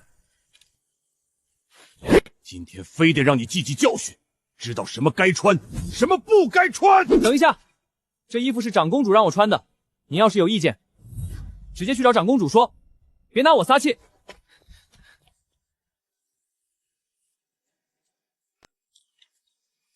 这到底是怎么回事？长公主怎么会让她穿这种衣服？你刚才看见我爹那表情没？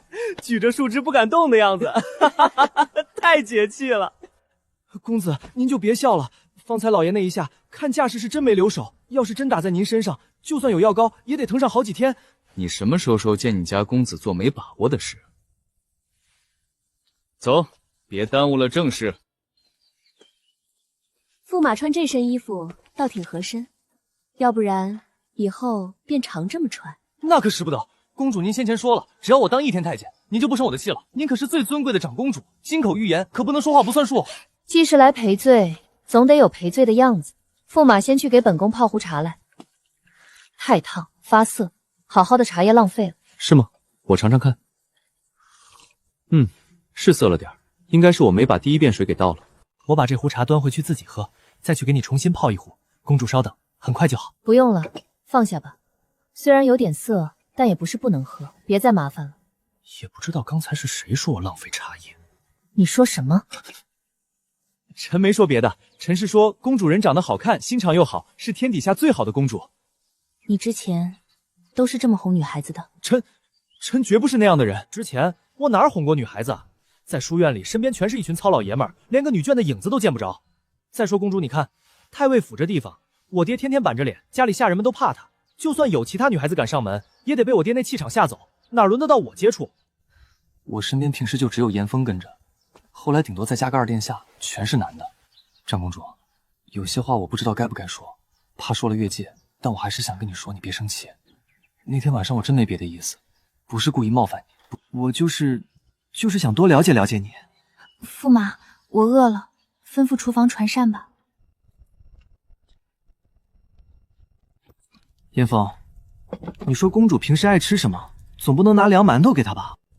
公子，您连灶火都不会点，在这儿琢磨也是白搭，不如去问问长公主带来的于大厨，他跟着公主多年，肯定知道公主的口味，总比您在这儿瞎找强。你这脑袋今天倒是灵光，早这么说不就完了？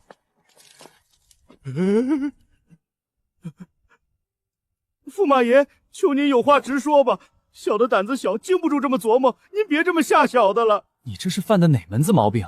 我啥时候要吓你了？我就是想问问长公主平时爱吃些什么，没别的意思。长公主没什么特别偏爱的口味，每次备膳都是蓝轩姑娘来吩咐，只说公主不喜哪些东西，让小的避开，至于做什么菜，蓝轩姑娘倒让小的自由发挥。那长公主具体不喜欢什么？公主不爱吃味道重的。没了？没了。合着我跟你在这儿耗了半天，就只问出这么一句。行了行了，你赶紧起来做菜吧，公主等着，别让她饿久了。撤了吧。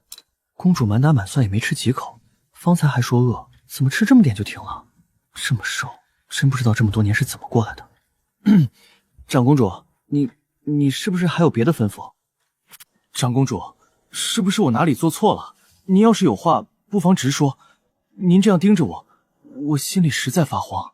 我们有话好好说，好不好？陪我出去走走。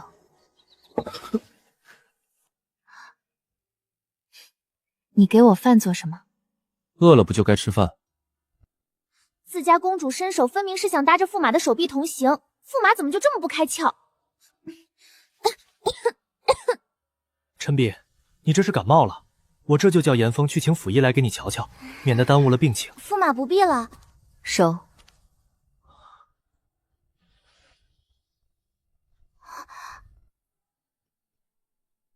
驸马，还站着做什么？走吧。好。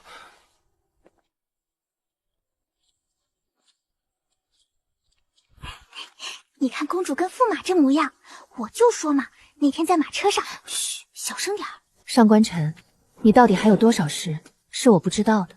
长公主说笑了，谁都知道我不过是沾了我爹的光，在上营混日子的闲杂人罢了。混日子的闲杂人，可我总觉得上官晨，你不像外面的人说的一样无能废物。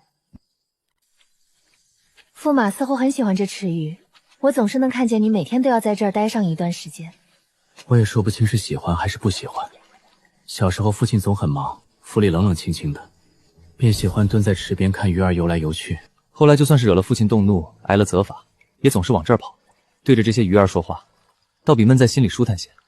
太尉大人常对你动手？确实挺经常的，但多半都是我太过顽皮，闯了祸，该打的。公主站着不累吗？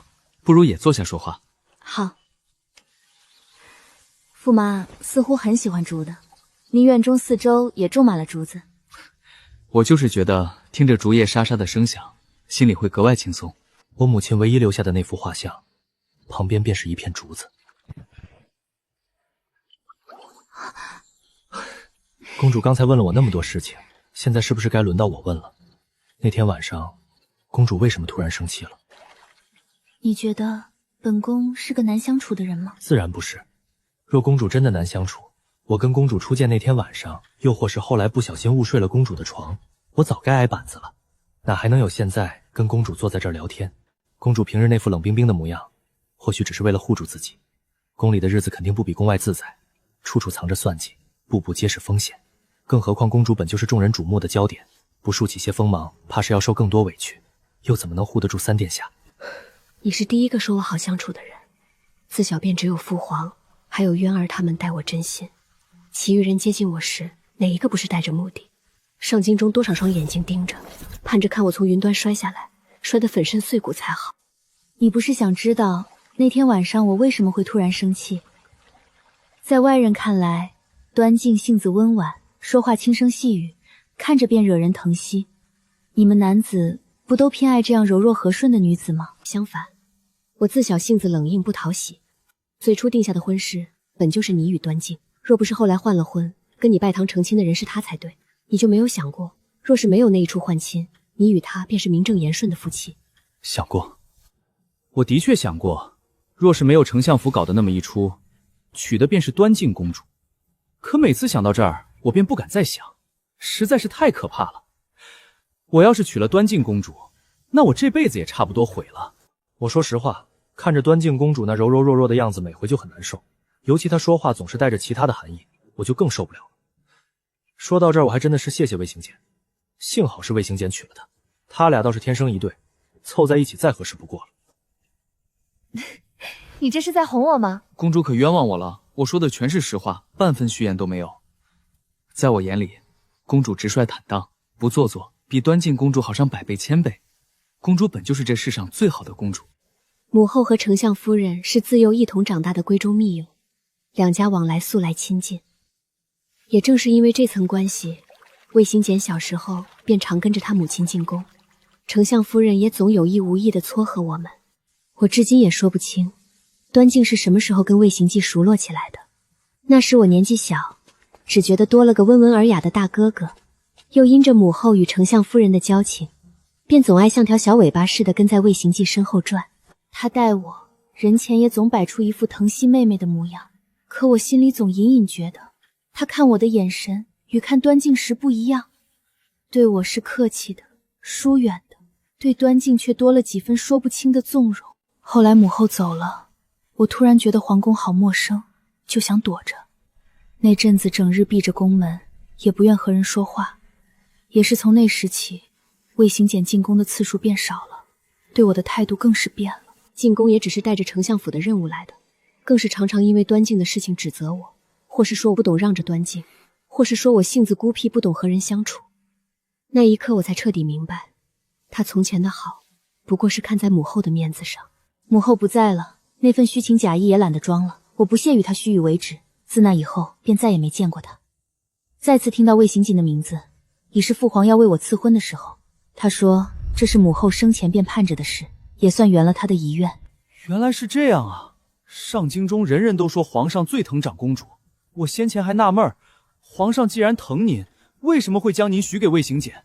哪里配得上公主？分明不是良配。我都看得出来魏行简是什么东西。公主您别误会，我可不是什么喜欢背后嚼人舌根的小人。魏行简的品性，但凡有几分眼力见的人都能看得明明白白。他对公主的那些好，不过是踩着您的身份往上爬的算计罢了。我知道。长公主笑起来的样子跟平常很不一样，笑的时候周身像裹着暖光，连风都似温柔了几分，半点没有往日那股拒人千里的寒意。可若是不笑的时候，眉眼间又带着锋芒，既让人觉得难以靠近，又透着一股爬人不及的强大气场。那你觉得哪种更好？笑起来的长公主是你，不笑的时候带着锋芒的长公主也是你，都好。反正在我心里，长公主哪哪都好。上官城，我倒觉得对你越来越有兴趣了。你现在也跟平常很不一样。世人都说人是最复杂的，哪能一眼看尽？我到底还有多少模样没被公主发现？往后日子还长，公主慢慢便知道了。上官晨，你知不知道有句话，知道的越多，往往活不长久。你今天知道了我那么多事情，就不怕我为了封口，直接让人要了你的命？怕？怎么能不怕？我惜命得很，更怕疼。若真有那么一日，还望公主手下留情，下手清闲，给臣一个痛快，也好少受些苦楚。你这副样子，倒半点看不出怕的意思。我也有些累了，你送我回去吧。好。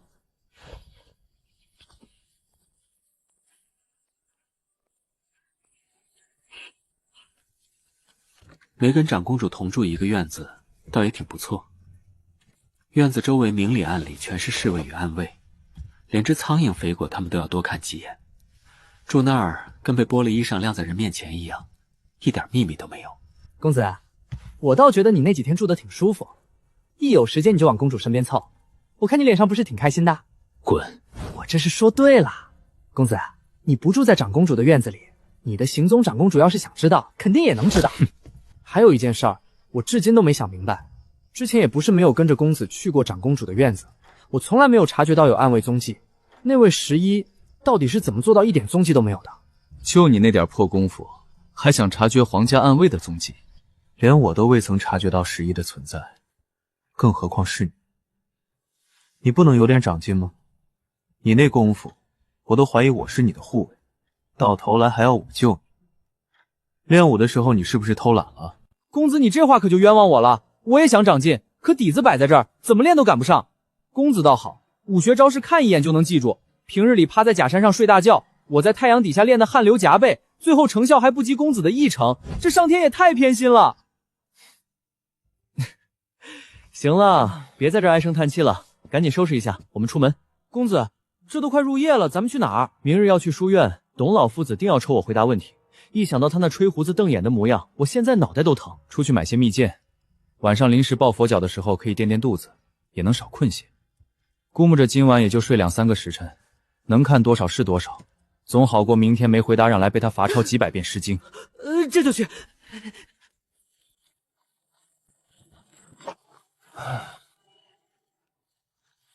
严峰，把马车停到前面那条暗巷里，动作清醒。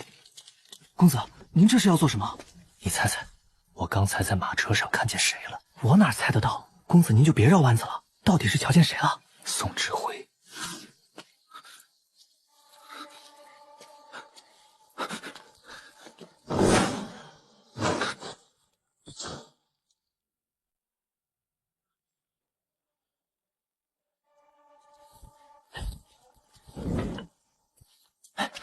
公子，这宋志峰葫芦里到底卖的什么药？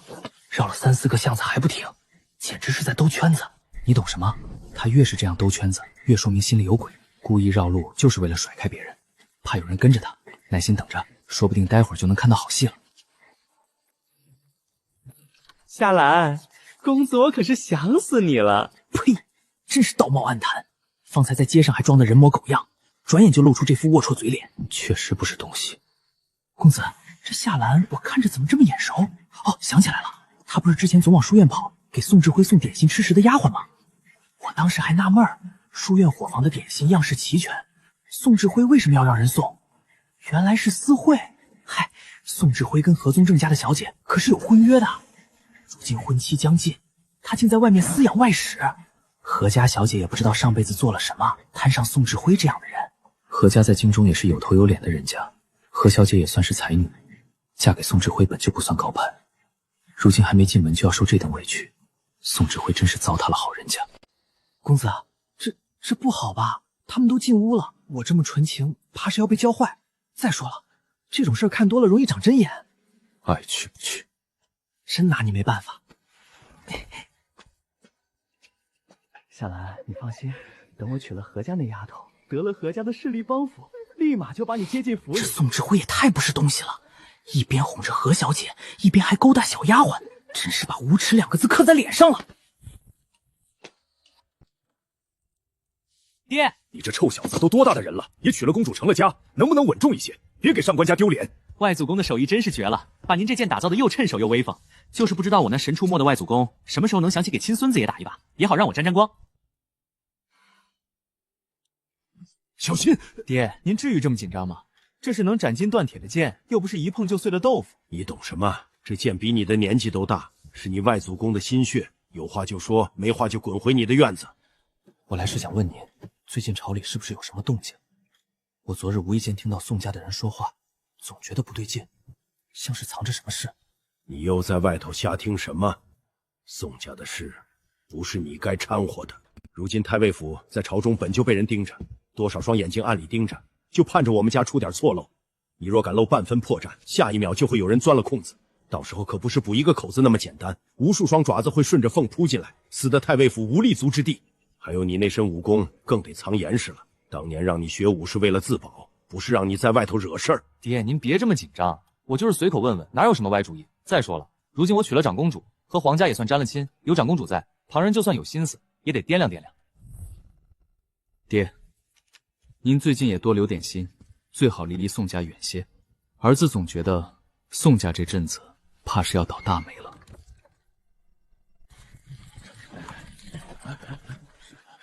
身为驸马，又是世家子弟，却如此散漫，哪有半点君子风范？怎么各位同窗都盯着我看？莫不是我这几日没来书院，大家都想我了？真不知道院长是怎么想的，竟让这般无礼之徒进书院。可不是嘛，靠着娶公主攀附皇室，这算什么本事？说难听些，就是靠女人上位，实在不耻。谁不知道长公主与魏兄自幼一同长大，情谊深厚？若不是上官晨耍了手段，这大呼马之位怎么也轮不到他。魏兄如今怕是还在伤怀，好好的姻缘竟被这般搅了。站住！老夫在此等你半炷香了，你还想往哪儿躲？董夫子早啊！您今日气色真好，一看就是昨夜歇得安稳。晨读时辰快到了，学生得赶紧回课堂了。你这混小子，什么时候对读书这么上心了？怕是回了课堂也只顾着趴在桌上补卷。老夫看着你长大，还能不知道你的底细？你天赋本就不差，若肯沉下心读书，未必比那些假字班的学子差。可你瞧瞧你如今的模样，你爹就你这一个儿子，上官家世代在沙场拼杀，保家卫国，何等荣光！如今你又成了驸马，本该更争口气，难道就甘心被人背后戳脊梁骨，说你是靠公主上位的软饭郎？吃软饭怎么了？能让公主愿意养着，也是一种本事。董夫子，您都说了那是我小时候的事情，我现在是真的不行了。您要有圆州泯然众人也的平常心，别在我身上费心了。堂堂7尺男儿，怎么就这点追求？上官家的血性到你这儿怎么就断了？你就甘愿顶着混吃等死的名头，让那些人嘲笑上官家后继无人？董夫子，你们这是在聊什么要紧事儿？也带我听听。二殿下来的正好，你且听听。方才老夫正说上官尘不知上进，你倒好，一来就没个皇子模样，凑什么热闹？夫子，其实我刚才是想跟您说，上官尘已经跑了。上官兄，许久不见，长公主近来过得可好？长公主素来浅眠，夜里稍有动静便会醒。上官兄夜里行事，还请轻些才好。再者，长公主喜静，不爱听人多言。上官兄平日里若能少些话，或许更合公主心意。停！魏二驸马，你这话是什么意思？当着这么多同窗的面说这些关于长公主闺中作息的话，是想故意毁她清白吗？什么叫夜里动静清些？这话传出去，旁人会怎么揣测长公主？你身为二驸马，不思维护皇家颜面，反倒在这里嚼舌根。若让二公主知道她的丈夫天天惦记着自己的长姐，不知会作何感想？上官兄误会了，我只是关心长公主罢了。关心？用这种毁人名声的方式关心？魏二驸马的关心，未免也太别致了些。上官尘，你别给脸不要脸。若不是我把长公主让给了你，你以为凭你一个废物能有机会靠近她？魏二公子这话就错了，脸是自己挣来的，哪有向人讨要的道理？长公主乃金枝玉叶，她愿与谁亲近，凭的是心意，岂是你一句让便能决定的？难不成在你眼里，公主竟是可以随意转葬的物件？看来上官兄是真误会了。我与长公主自小一同长大，所以她的一些习惯我自然清楚。更何况先皇后在世，常与我说要好好护长公主，自然长公主的事情，我也就记得比其他事情牢了一些。魏二驸马说的都是陈年旧事了。昨日我家公主还与我闲聊，说是与魏二驸马已常年没有往来，倒是不知你这般惦记公主的日常，倒让我觉得该回去提一句，免得公主不知昔日故人还日日念着她。往后还请魏二驸马谨言慎行。如今你已是二公主的夫君，别总在人间提长公主的旧事，若被外人听了去，传承你惦念他人之妻，岂不是让二公主难堪？届时丢的可不止你魏家的颜面。上官尘，你少在这里逞口舌之快，你不就是仗着你爹是太尉吗？现在谁不知道太尉府半年前就把兵权上交了，如今就是个空架子。你爹连朝堂上的席位都挪到后排了，自身难保，你还敢在这里耀武扬威？宋公子这话倒像是替魏二驸马鸣不平，只是不知这话若是传到皇上耳中，会不会觉得魏二驸马不仅惦记长公主，还煽动书院学子妄议朝政？太尉府上交兵权是忠君爱国，只要天圣有序，陛下有诏，别说兵权，太尉府上下便是性命也能即刻奉上。何时起，忠君爱国竟成了可被诋毁的由头？你们尽可嘲讽我上官尘无能，却没半分资格评价太尉府，更没资格辱我父亲。当年我祖父带着4位伯父征战时，你们尚在哪儿？如今倒有脸站在这里说三道四。若换作你们，敢披甲上阵，直面蛮族的刀锋吗？那场战争，我祖父与4位伯父尽数战死，尸骨都未能全带回京。如今的太尉府，每一块毡瓦都浸着先人的血。你们口中的空架子，是用他们的命换来的荣光。说得好，上官家世代为天圣流血牺牲，但凡有眼有心者，谁不看在眼里？你们自诩世家子弟，书院高才，却连最基本的敬重与感激都没有，反倒在这里嚼舌根、辱忠良，我真替你们臊得慌。青云书院乃天圣最高学府，教的是经世济民之学，养的是忠君爱国之士。可今日见了诸位的眼界，倒让本宫怀疑，这书院教的究竟是圣贤书，还是搬弄是非的伎俩？今日之事皆因我而起，是我一时糊涂，与旁人无关。上官兄，你我毕竟同窗一场，今日之事能否就此作罢？宋兄方才失言，我代他向你赔罪。魏二驸马这里我可受不起。我上官家虽不比魏家会钻营朝政之事，却也讲究行得正坐得端。都杵在这里做什么？是课业太轻，力气都没处使了？全都有，绕着书院外的跑道跑5圈，现在立刻动起来！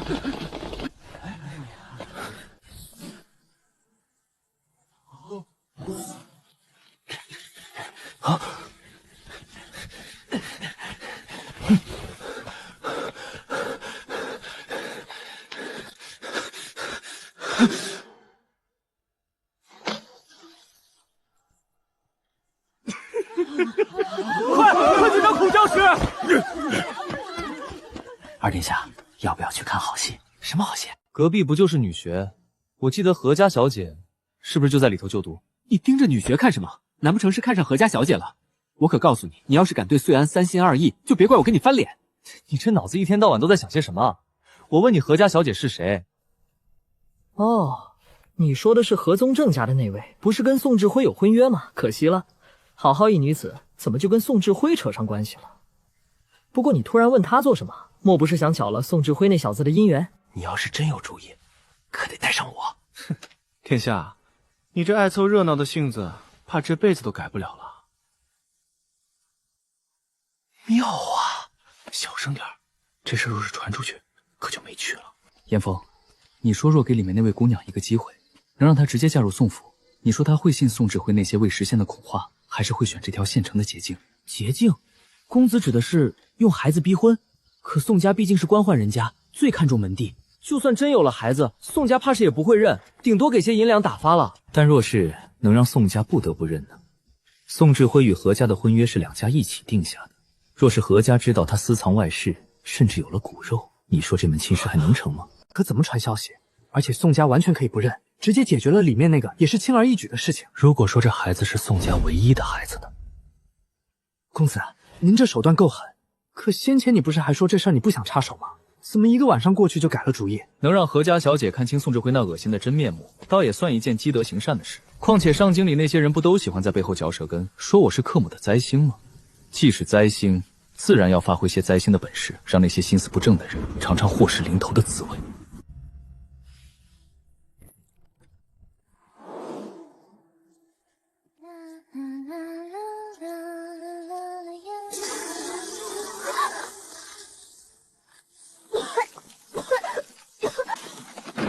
这是怎么了？好端端的房子怎么塌了？莫不是年久失修？刚才那声响可真吓人。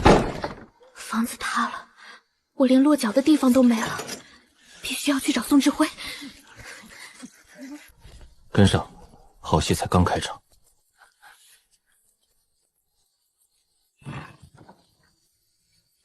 你怎么敢直接跑到府门口来？我不是反复叮嘱过让你安分待着，不要四处露面。眼下正是我与何家议亲的关键时候。若是被人瞧出你我之间的关系，这门亲事黄了不说，我在上京好不容易攒下的名声也得毁了。公子，奴婢也不想来叨扰您的，可方才奴婢回那院子时，好好的屋子竟突然塌了，奴婢连件换洗的衣裳都没来得及抢出来，除了来找公子，实在是走投无路了。公子，您就是奴婢的天，若是连您都不管奴婢了，奴婢真不知道该怎么办才好。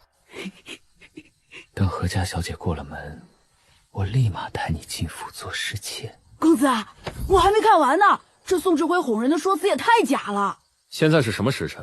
再耽搁下去，难不成要留在这里看他们到天黑？可你先前不是说带我出来看看热闹吗？这才看了一半。你这么想看，不如就留在这儿，帮我盯着夏竹，看他接下来要去哪儿。若有风吹草动，立刻去府里找我。公子，我不看了，我跟您走还不行吗？您等等我呀！书院下学时辰早过了，你这是去哪儿了？还有你这一身是不是掉坑里了？爹，儿子是去办了件要紧事。少跟我扯这些有的没的，给我去祠堂跪着。爹，我水米未沾，祖宗们若是知道我饿着肚子跪祠堂，定然也会心疼。不如我先去用饭。少废话，现在就去！大人，公主在府中候着驸马一同用晚膳，特命奴婢前来看看。兰须，你快回去跟公主说，我今日去不了了，我爹要罚我跪祠堂。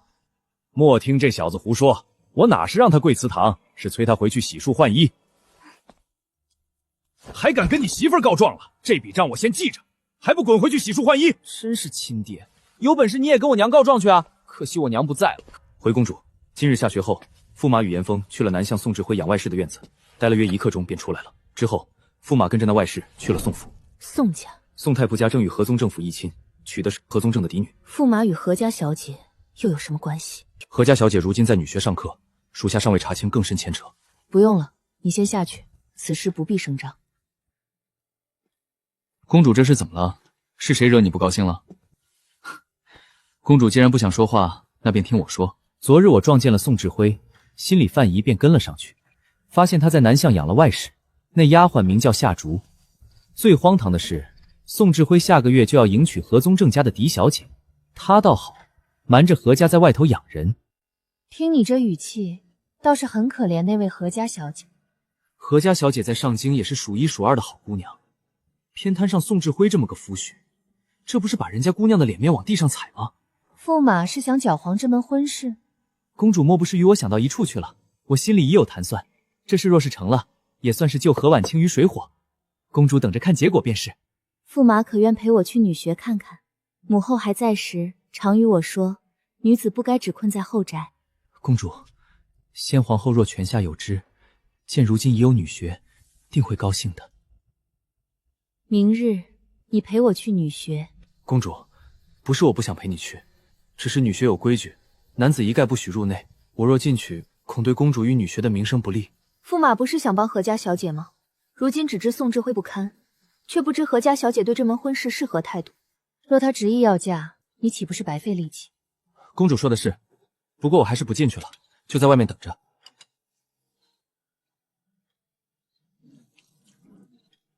公主是不是身子不适？月事来了。看来驸马对女子之事倒是很了解，听这语气，倒不像是身边没亲近过女子的样子。公主，我那些都是从书本上看来的。再说，你看我这模样，读书不会，骑射也差，哪个姑娘能看得？除非是眼睛有问题，或者脑子不清楚的，才会选我做夫婿。驸马这话是在暗指本宫没有长眼吗？按你这说法，就是本宫脑子不清楚了。公主，我不是这个意思。那你是什么意思？谁跟你说本宫生气了？驸马若是真有喜欢的人，本宫可以帮你纳妾。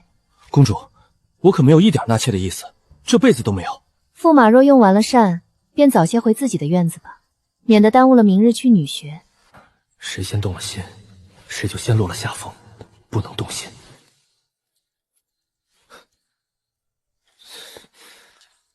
哎，公子，是我。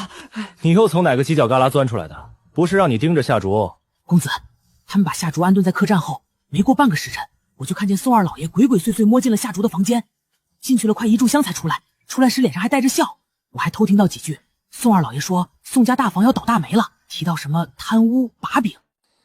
竟然还有这一出，有意思。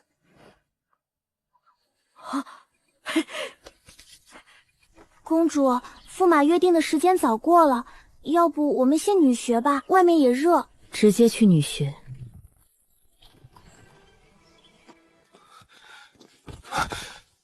魏行姐，你是不是鬼？我今日有要事，没空陪你玩。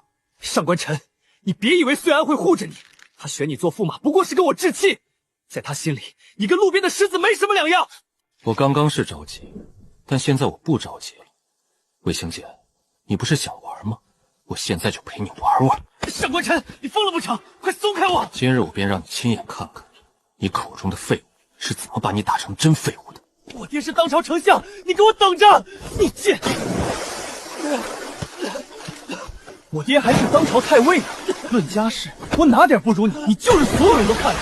你这上京第一才子是怎么被我这个第一废物按在水里打的？我的天，这上官晨也太猛了吧！以后可得离他远些。还不下去把人拉开！你们是要看闹出人命吗？别打了！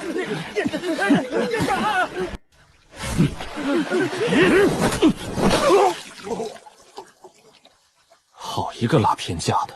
既然你们想帮魏行姐，那便连你们一起算。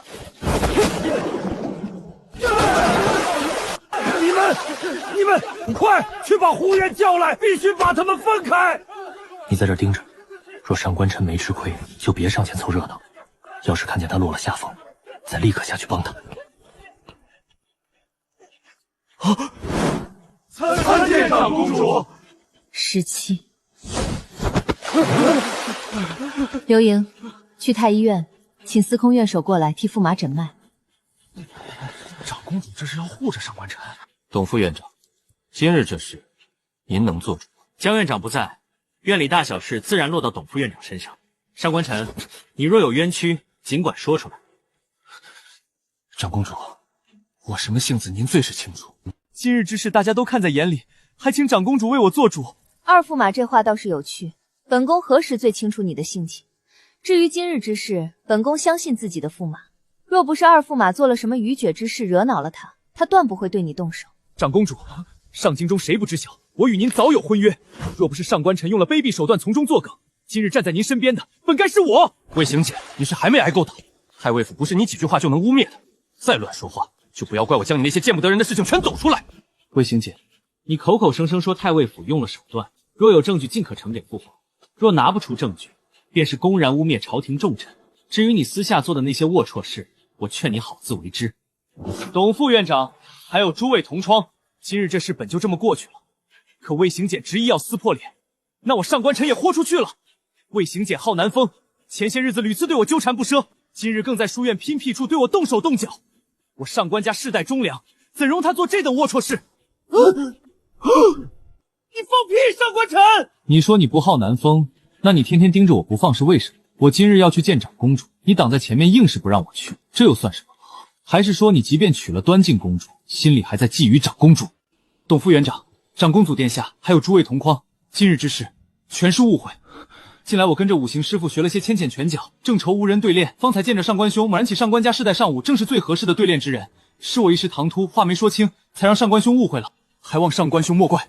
原来是误会，魏兄这就见外了，往后有这般心思，直说便是。既然是场误会，那便散了吧。今日之事，诸位烂在肚子里便可。本宫若听到半点闲言碎语，可别怪本宫不顾情面。是，谨遵长公主吩咐。何小姐留步，你的字本宫今日见了很喜欢，明日若得空，不妨去太尉府一趟，本宫想与你聊聊书法。臣女遵旨。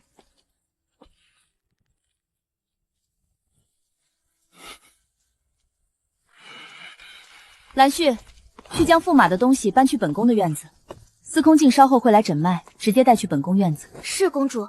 二皇兄还不回府？我还有些话要问上官晨，等司空静来了我便走。太尉大人，您不用管我，自去忙您的事便是。你可真有你的，连好南风这种说辞都能临时想出来。魏行简这回可真是吃了大亏，有气也只能往肚子里咽。不这么说，今天的事情哪有那么容易收场？魏行简记仇得很，一定会找机会报复回来。不过今日这出是真痛快，咱俩配合天衣无缝。话说回来，你跟穗安怎么看着不太一样？你老实说，是不是要转正了？时辰不早了，您还是早些回府吧。二殿下，你赶紧走吧，再晚司空静该进院了。我和公主是挂名夫妻，你又不是不知道。司空静在宫里当差那么久，但凡发现我不住在公主院子，心里就该生疑了。怕什么？司空静可是出了名的闷葫芦，亲眼撞见多少密室，不也半个字没往外溜。我是真替贵妃娘娘不值，殿下你这心怎么可以这么大？宫里的每个人都是人精，你的身份还那么特殊，有些人可是恨不得你死。我母妃可厉害了，据说她年轻时能一个打10个，若不是嫁入皇家，绝对是能率军打仗的女将军。明日公主约了何家小姐，你去不去？去做什么？男女有别，规矩摆在这里，这要是传出去，对她名义是损伤。况且还是穗安出面约的，别人会怎么想穗安？自然不是让你光明正大的去，只需寻个隐蔽处藏着。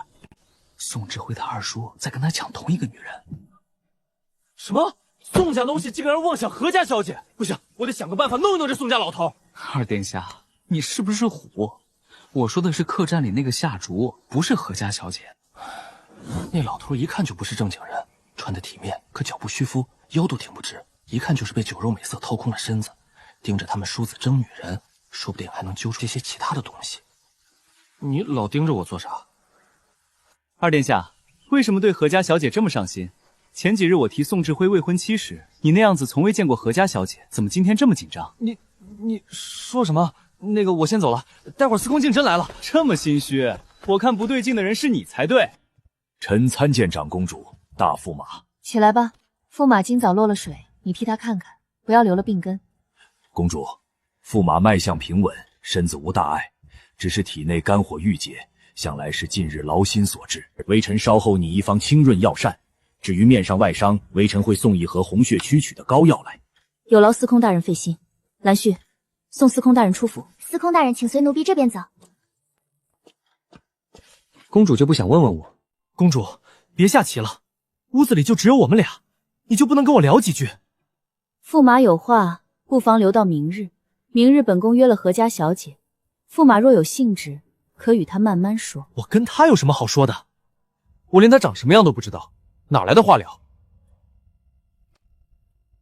驸马既不认得何小姐，为什么对她的事那么上心？我哪里是在意她，我是盯着宋志辉。公主，不会是疑心我跟何家小姐有什么，这2天才不愿意理我？没有。长公主会不会觉得我这么做太过小心眼了？不会，宋志辉落得什么下场都是咎由自取。今日我见过了何家小姐，是个很不错的女子，宋志辉配不上她。现在，驸马可以说说你的计划了。公主，这里面有一些龌龊之事，我怕污了公主的耳朵。我自小在宫中长大，人心诡谲，龌龊伎俩见的还少吗？再者，我想知道驸马的打算，无关其他，只是想听你说。先前我和严峰跟着宋志辉安置那个丫鬟，严峰那小子倒真撞破了有意思的事。那丫鬟竟和宋家2老头有着不清不楚的牵扯，原本盘算是让宋志辉在众人面前丢尽颜面，可如今牵扯出宋府2老头，就另做打算了。我也想去看看。可别去了，公主，那场面实在不像话，会脏了你的眼睛。你等着我回来，我跟你说。二皇兄能去，我为什么不能去？二殿下是男子，不一样。公主是金枝玉叶，那画面真的会污了公主眼睛。公主，你就听我一回，别去了。若我偏要去呢？上官晨，你当真觉得能拦得住我？你若不肯带我去，我自会寻别的法子，亲自去看个究竟。去，怎么能不去？既然公主想去，那我们就去，我带公主去。这位祖宗要是再闹脾气，可受不了。你脸还好吗？说起来这会儿倒真有些酸胀，不过魏行简那小子吃的亏可比我好多了，这一拳也是阴面，当时好几个人拉着我胳膊，他趁机偷袭得手，有本事1对1。今日你便歇在这儿吧。你今天要是出了这院门，太尉大人那边怕是马上就能去堵你。丞相府今日虽然咽下这口气，但以魏家的行事风格，断不会善罢甘休。你以后做事小心一些，别给人抓住把柄。公主，您前面在我爹面前说那番话，是不是故意的？先前换亲的事情已经闹得沸沸扬扬，如今我们已经是夫妻，不同居一处的消息绝不能传出去。院内的丫鬟和侍卫都是我亲手挑选，嘴风严实，可日久天长，难免有疏忽漏嘴的事了。一旦走漏风声，轻则落人口实，重则会被有心人利用。无论是对你上官家，还是对我皇家颜面，都没好处。公主倒是会找由头，明明是担心我，偏要往那些大道理上扯。得了，反正她的心思猜不透，猜不透。废物，真是个彻头彻尾的废物！老夫耗费10数年心血培养你，你连个上官晨都斗不过。就你这脑子，还妄想着让大殿下重用你。若是风儿有你这么大，今日与公主成婚的就会是他，哪里轮得到你？爹，您终于肯把心里话都说出来了。出生那日起，府里的目光便全粘在他身上。可我日夜苦读，拼尽全力想让您多看我一眼，可你们眼里从来没有我。他是您的儿子，难道我就不是吗？您张口闭口骂我是废物，那您呢？养出我这个废物的爹，又算什么老废物吗？老爷，二公主来了。待会儿见了二公主，什么话该说，什么话不该说，你最好想清楚。臣魏敬之参见二公主殿下。丞相大人免礼，以后在府中无需这般拘礼。魏哥哥这脸是怎么了？怎的伤成这样？公主，行简身上的伤是大驸马打的。上官晨，他算什么东西，竟敢对魏哥哥动手？大驸马的性情素来乖当，行事全凭心意。今日不仅动手打了行简，还将他丢到了书院的池子里。行简自小饱读诗书，身子骨哪比得过习武的人？论蛮力，自然是行简吃亏。放肆！说好听点，他是皇家驸马；说难听点，不过是入赘皇家的外男，也敢这么嚣张？臣没事，上官晨有长公主殿下撑腰，今日之事臣忍下了，但这笔账，臣日后定会从上官晨身上一一讨回来。忍？凭什么要忍？他上官晨敢动手打你，便是没把我放在眼里。你是我的驸马，打了你，不就等同于打我的脸吗？魏哥哥放心，今日这亏，本宫定然帮你讨回来。兰心，即刻备马，本宫也有些时日没过长姐了。有些事魏家不便亲自出手，免得落人口实。但二公主不同，她身份不一样，又是为驸马出头，即便事情闹大，也只会牵扯到皇家内政。可如此一来，所有人都会知道我被上官晨欺辱，还要靠公主为我出头，那时候还有什么颜面？你以为你还有颜面？今日书院内外多少双眼睛看着你被上官尘踩在脚下，成大事者何惧一时之辱？明年你科举下场一举夺魁，届时所有失去的都会加倍回来。今日的账也别怪老夫心狠，你一并算在太尉府头上。邢简，你是爹的长子，是魏家的嫡长子，爹怎么可能不在乎你？正因为把所有期许都放在你身上，才会对你这般严苛。莫要记恨爹，爹都是为了你好。还有风儿，他打小就跟你亲近，心里从来都是向着你的。你们兄弟二人本该同心同德。爹，儿子明白。公主，我能不能去床上睡？这软榻看着是不错，但是睡着硌得慌。公主，公主这是睡了。公主，公主。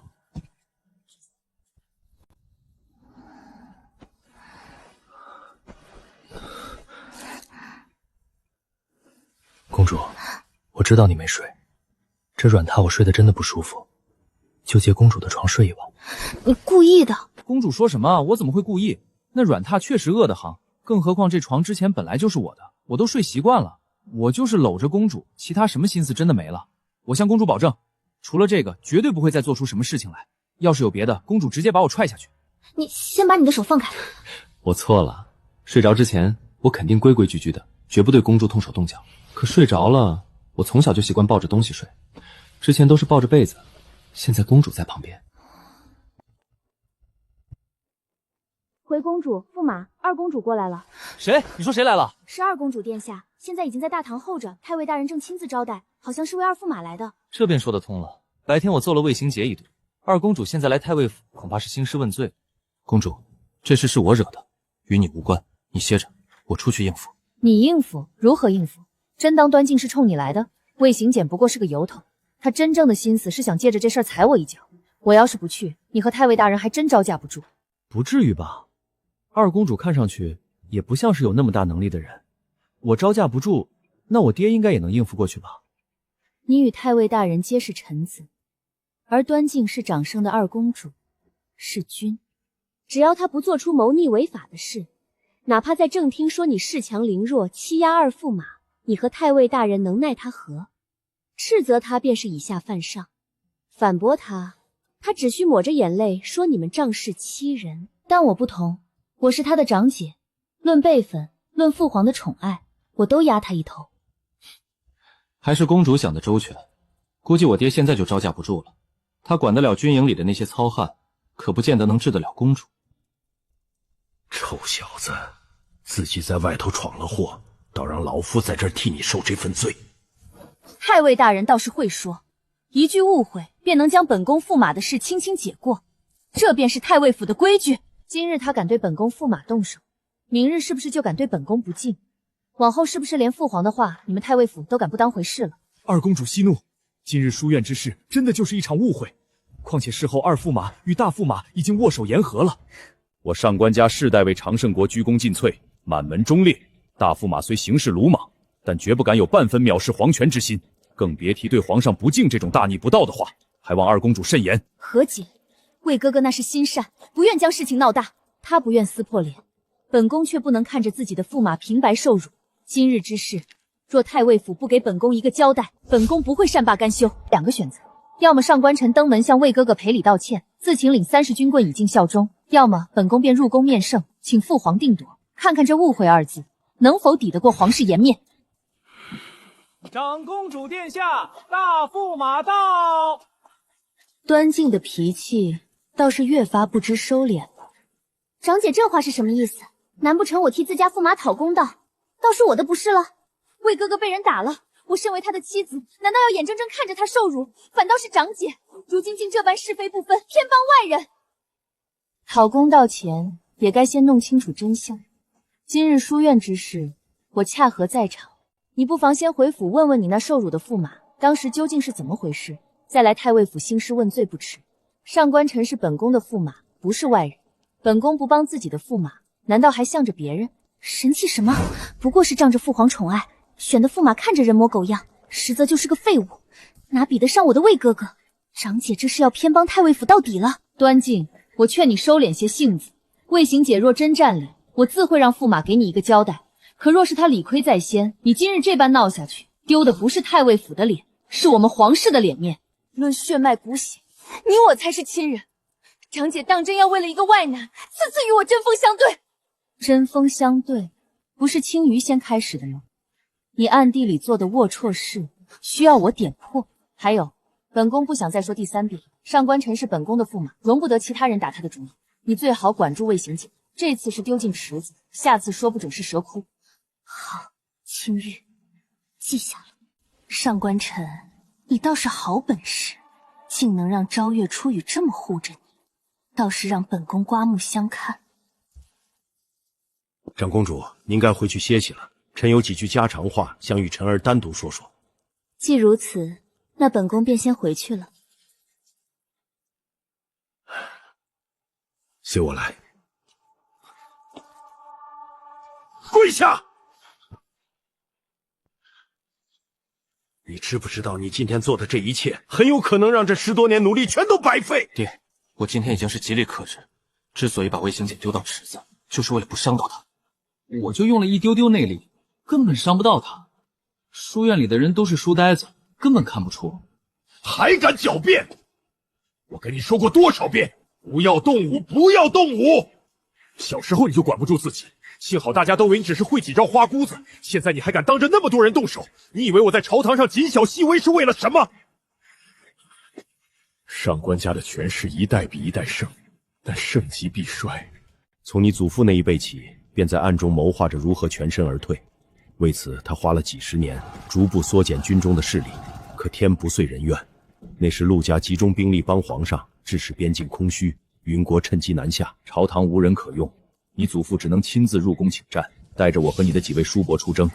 那一战打得惨烈，尸横遍野。你祖父还有几个叔伯战死沙场，只有我侥幸还活着。我扶着你祖父还有你几位叔伯的灵柩回来，皇上为弥补上官家的牺牲，将整场战事的功劳都算在了我头上。一夜之间，上官家的权势达到了鼎盛。可功高盖主者，鲜有善终。